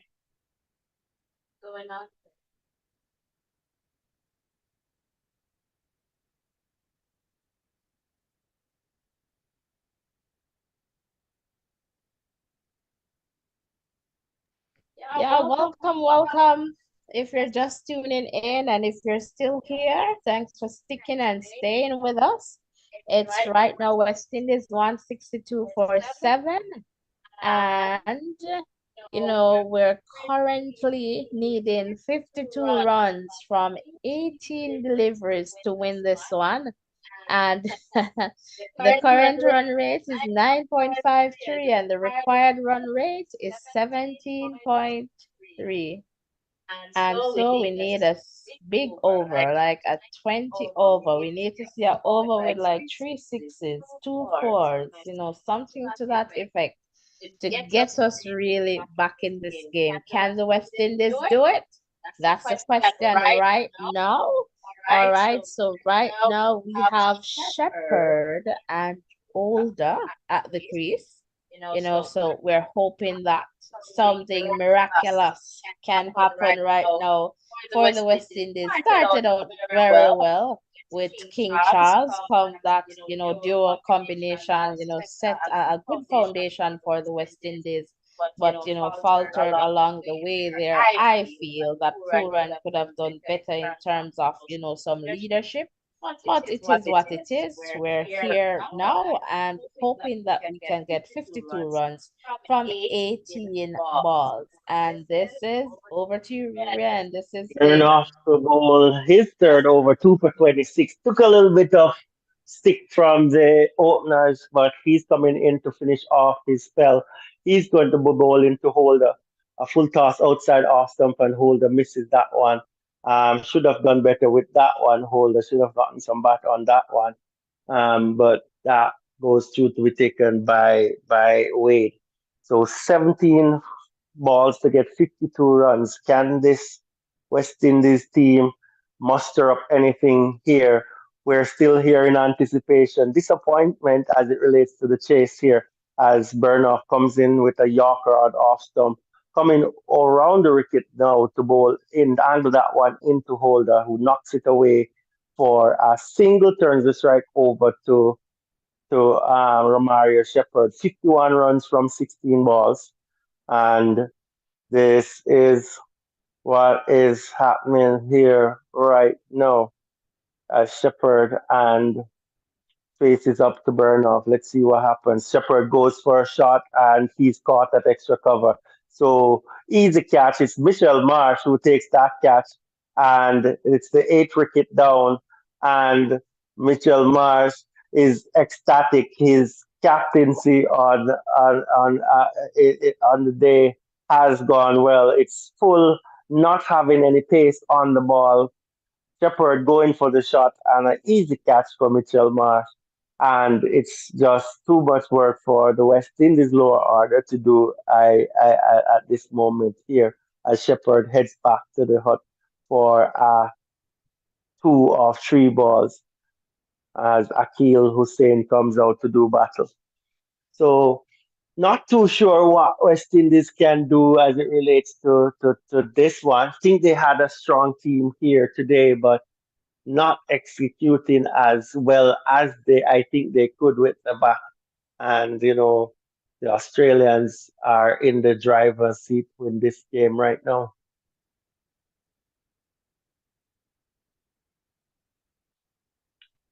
So not getting any contributions with from some of the batsmen, and that's something that's it is will happen from time to time, but added pressure was put on the batting. So Akil Hussain comes into the crease, 168 runs, has a best of 44 runs. West Indies would do well with that right now, as Burnoff comes into Hussain, full delivery, who he knocks this one into the onside, and he gets a single. So it's going to be hold on strike. 14 balls to get 50 runs. It's not impossible, but it's going to be a mammoth task here, as Bernoff is bowling a good over 2 runs from 4 balls so far. He got 26 runs from his first 2 overs, so a good comeback over here as he bowls to Holder, who swings this one down the ground. Good shot, and this one goes away for 4 runs. Good shot by Jason Holder there. A long time since we have seen boundary, last boundary hit by Puran of Zampa before he got out. No, that there was another one. Rutherford got a six of Abbott before he was dismissed as well. So a well needed boundary here for the West Indies. 46 runs from 13 balls. Holder will have to do something again with this last ball as Burnoff into Holder. And this is a bigger hit. This is out of the park. Beautiful shot by Holder. It's on the grass bank. So 10 runs from the last 2 balls there from Holder. And he knocks these two out of the park. Is it possible? 40 runs from the last 2 overs. What Oh, a wow. scene. I'm just smiling a little bit nervous, but I feel that they can go, but it's going to be high risk, as you would say, high rewards and do or die. So Older seems to be the one going. I mean, they just have one wicket really to play around with. So we'll see who are we expecting for the next two overs in the context So, of bowling the based on rest. what is there, I think you could go. They'll have one over from what's his name again? Josh Hazelwood, Hazel. and one from Bernoff, who was just bowled that over. I'm not sure if March will give him that over, but he's going to go to Abbott or Marcus Stoinis. So he has a few options there. 40 runs from 40 runs 12 from 12 balls. overs. So let's see what happens here. Steele to stay on strike. And he knocked this one down the ground for 4. Beautiful shot by Akil Hussain. He's a good, he has talent with the bat. So, You know we, what? If you're in the chat and you haven't hit the subscription button, what are you waiting for? Hit the subscription button, and we're rallying around the West Indies right now. Exciting, but Akil Hussain not giving up on this one, hitting that one on the up through mid off for 4. And Maxwell in chase could not catch up what with I that needed one. to check with you the time is us did Australia I'm not, get up with the time, not because too I'm just sure. wanting the benefit for that's wide, isn't it? Yeah, so wide Okay. call. So West Indies getting a little bit of help here from Josh Hazelwood. So that's 5 runs from 2 balls. Will they be able to get a 20 plus over here? That would make the last over really interesting. So let's see what happens here. We need like 25, 24, something here. 20 runs, not bad. Anything 20 or above would be really handy here and put a lot of pressure on the person bowling the last over. As Hussein drives this one into the covers, and he'll get a single there as David comes off the boundary. and it's How do you think the players are feeling now? which From an players Australian standpoint, do you think they feel nervous or the they West they Indies they are just batsmen? they're on their p's and their q's. They don't want any opportunities to go down. They know that they have the advantage. So what they're trying to do is to limit the scoring options of the batsman. They don't want Jason Holder to hit any more out of the park. But if he hits a few more out of the park, then their nerves will start going. As Holder pulls this one away beautifully into the gap for four. So a cameo here from Jason Holder. Yeah, that's a good 30 hit. runs now from 9 balls. So let's hope they can find the boundary a few more times in this over. But short ball, Holder standing tall and pulling this one through mid wicket. The fielders on the boundary stood no chance. And that's a good shot there from Jason Holder. He's 30 going to runs. go again, but you know what I Has say? to, he has to go, has to go, has to I'm go. gonna close my eyes and you tell me after this So one. 184 for 8. 3 balls left in this over. So let's see what can happen here. Justice Wood under a bit of pump here as he comes in to bowl to Holder. Holder gives the the scoop kind of shot. I think he should be back for two on this one. Good run in here. Holder trying a lap shot here. Not getting a lot of back on it, but it's good enough for him to get 2 runs. Um, Personally, I think it would be better if he stand up and try to hit a shot. Well, I guess he's trying to go for a boundary there. So improvising, and he gets the Yeah, two. it was just too tall for that. But he's going again. Ball by Justin Wood in the block hole. Holder digs this one out, and it's going to be 27 runs from 7 balls. This one needs to go out of the park for the West Indies. Yeah, so And it does have to be see, some big hit right see now. who can clear the fence with this one. It has So to be a nothing to six. lose here. Exactly, because just So one you go over. for the Yeah, shot here. Hopefully you get a boundary. Six would be what you'd really want. But let's see what happens here. As Hussein is beaten outside the off stump by a full delivery from Josh Hazelwood, not able to make contact. Josh Hazelwood none for 44 from his spell. Roughed up a little bit today in this game. But his team seemed to have this one under control. 27 runs from this 27 last runs over. from six Let's see balls. who is going to get this We one. need some no balls, and some free hits and some And six. what is tested with the last over here. 27 runs to defend. Stranger things have happened in cricket. How much is Well, going in over here? But well defended here by the Australians. for sure. And but I really love Jason Holder and what he's doing right now. I feel like, when Puran was in that time down there, especially when Charles went out, Puran didn't kind of Continuing the money. continue with, King, and then King left, and then, So how much Powell to came. Holder? And Holder hits this one out of the park.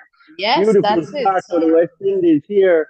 Papa missing his length, and that goes for six. And it's going to be up to Holder 26 from 11. Good That's shot here fantastic. by Jason Holder. The only way I believe they can get older if they bowl pretty low. Like, he won't be able because of his height. To me, when he did that turn and got those 2 runs, right? It seems as if, if it's lower, he's not able to pick it up that much. Like, but once it's up a bit high and he gets that back and he puts his height and strength under that, it's going high and over for six. There is a butt into Holder, and that one is better. Full toss, but low, and Holder was unable to Yeah, that's get it. underneath that one, and That's that's a it. dot ball. So 21 runs from 4 balls. And, I think West Indies will be disappointed with this one. They had this chase in check, but, miscalculations there and a few unforced errors too, has, cost them this one. For sure. That no ball that wasn't called against Brandon King is a big talking point in this game. But let's see what happens here. as Holder drive this one two extra, and that's going to be 4 runs. Good shot from Holder, beautifully placed, and Holder is hitting the ball very well here. Needs 360s to close out this one for West Indies. Is it possible, Natasha Lee? Let's see the first Well, one let's go see. first. Yeah. So, And you he's know, playing, he realized that he has to take this. I need to be the hero here. The only way, as I told you, Australia can kind of get to him is those very low balls. so let's see what will happen here from Abbott as he bowls and Holder opens the face. And that The one goes through. misfield. Will that go to the No, boundary? not enough on it. Not enough. Not enough No. on it. They should get at least three I think runs. they might have gotten three, but would rather hold on strike. That's the only problem. So it's going to be Hussein that's going to be on strike for the last two. But it's not It's not possible possible anymore either because it's going to be, well, it's possible. with some Yeah. no balls, Yeah, yeah. So they're talking. No, I'm not sure what the plan is from two balls. But, Well, good. they could tie. Is it no, No, no? Unless they get like a free hit will have to come in this one. and need some extras But to help out. Older, he did Brilliant extremely innings well. from Holder, for sure. Scoring over 200 per as his strike rate. Not this is a pretty good game here. Let's see what happens here as this is driven down the ground by Akil Hussein, and they'll just take one for this one.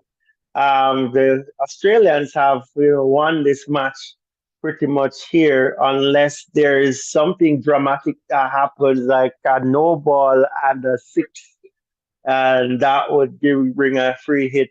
But poorly constructed run chase, I would say. West Indies had this one, and they let it slip in that over where Zampa got both Puran and Russell out.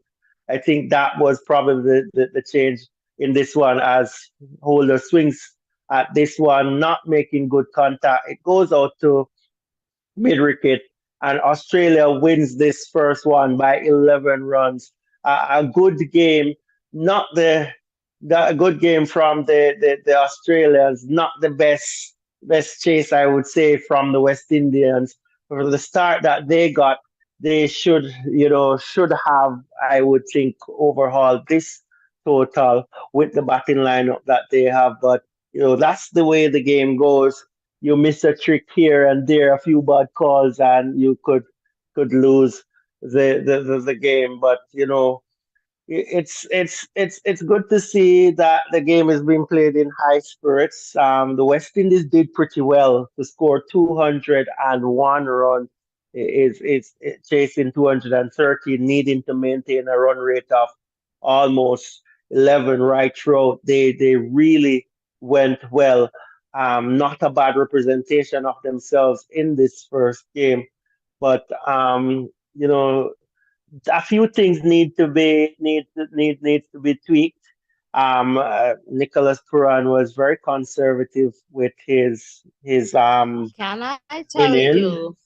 Not a typical inning that we would have from Nicholas Puran. Usually he imposes himself on the I'm spin not bowler. sure. Something must have been totally wrong because we at one point you were saying perhaps he's just waiting for, and then we see all these bowlers come through and he's not responding. I feel that's where we lost the game because at one point I was saying, okay, perhaps he's going to be in it to anchor the team to the end. Perhaps that's his role. Then I got confused again because he's not playing. Then he got out, and I'm like, from he was there. I'm like, I need to see some leadership because when he came in at that critical moment with King, right? He should have taken the leadership from King. I mean, King went shortly after, and I did not see him just, taking that leadership to say, okay, I am here. Then Well, we saw like, um, Powell, captain came down and he realized that I needed to make some shots, and he was going, and I like that once you're going because it's T20. We don't have enough balls. So, and with a score like that requiring at least 12 per over, then, you got to go out. And it wasn't the openers. They did fantastic in terms of being on par with the run rate, setting that foundation. So, King Charles, fantastic combination. But I felt that Puran was key in terms of, taking it to another level. Then you notice other persons coming in and just trying to make some shots. Hope, was there, and then he went, and Russell, unfortunate, trying to go heavy too, and that's what I want to see. And that was pretty much it until we saw Jason Older really, coming and showing that leadership, which unfortunately was too late. But still, he did awesome, And one thing that I realized, the West Indies, they failed to acknowledge or perhaps realize that after getting a big hit, the Australians, man, they set them up because they realize that, okay, you're going to go for it, so this is what we're going to do. So after a big score and they're going for the boundary again, I feel the ball just falls short, and that's a big catch. So I guess the West Indies, we saw quite a few of that in this, in their innings there. So very much unfortunate, but I feel good given, what I see. There's a lot of hope and promise and potential from this team. And perhaps they just need to gel a little bit better together. And maybe some of that in terms of the dynamics. I could tell from King and Charles that they have a good thing going on. Like at one point when I was just about to ask about open, was it open perhaps plural? Like you didn't see the communication. It was like, I'm doing this, I'm doing that. And I'm not too sure how that dynamic goes in the sense where, Hope was the captain for the ODI, and then you have Powell here. And I'm not too sure how, what's the relationship like in that context. And then you remember that, well, I guess that was in when West Indies was bowling, but nonetheless, a good showing, good match, good fight by the Australians in terms of some critical wickets, when Charles left, it was a big wicket for them there. So, and they had some big overs with like 2 wickets in overs, and so they did well. So kudos to the Australians, and very well played, West Indies. Loretta, I don't know if you have any final comments for Yeah, for us. sure. Just that, West Indies for me, they could have played this a little bit different. Zampa for me, that was the point where the game he turned the game on its head, I would say. But you you have to decide what you're going to do with a bowler like Zampa. If you're going to attack him and how you're going to attack him is key. And West Indies lost a few battles, a few matchup in this game, and I think probably that's where they lost it. That matchup between Maxwell and not Rovman Powell, you know, Powell would be for me. I would choose Powell any day to win that matchup. Powell got some well, two sixes for sure off that over, some 14 runs off that over. But the thing was that he got out to Maxwell. I think that was a key point in the game as well because Powell normally scores pretty fast from all types of bowling. He's a little susceptible to the leg spin bowling, I think, and the wrong one, but he did really well against Maxwell except for that last ball that he faced where he drew him a little wide and got his wicket. Um, as it relates to the middle, Puran played an uncharacteristic inning there, and you have to you have to respect a good bowler. If Zampa is having a good day, let's just call it that he's having a good day, and you target someone. I don't think the West Indies guys found a bowler that they could fully target. Um, that's what kind of cost them a wee bit. So the best bowler you respect, Zampa going for 6.5 runs per over, not bad. But the problem with that was he got 3 wickets. You don't want him to get 3 wickets for that. So that's where we lost that game. I think he will be the man of the match, Adam Zampa, for that bowling spell, by the way. But you know, I am not gutted by the performance of the West Indies. They scored over 200 runs as a team, and that's good to see. Yeah, Australia is a top team as well, and based on how they came back in the first innings too. I didn't expect them to be chasing anything under 220, but they came back well with the ball. So you have to give them credit where credit is due. Good bowling came in from Andre Russell. Powell chipped in with a one over spell there. Shepard did well as well. Azari Joseph had his moments as well.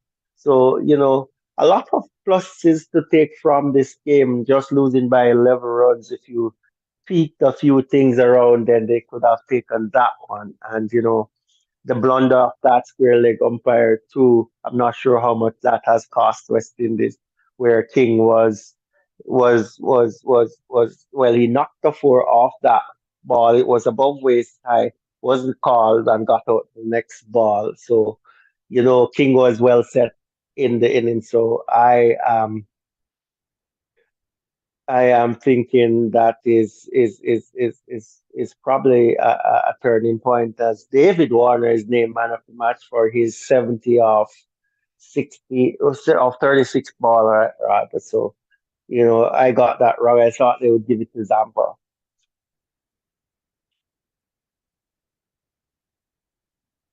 Well, most times they tend to, that's my perspective, they tend to favor the batsman over the bowlers, unless the bowler really, really, did, stand out. But I guess he did well too, got some good catches too that were critical, even though he was there, all talking to the media. I was like, well, at one point, how is he so focused?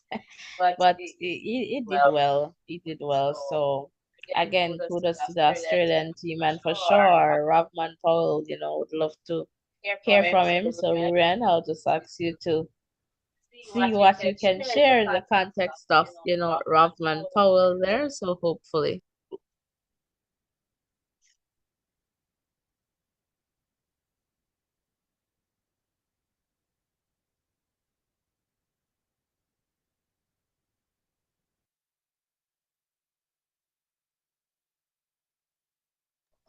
But if you're still here, thanks for sticking and staying with us. Please remember to hit the like button, the subscription button, and share, share, share. Tell a friend to tell another friend about the Voices in Education.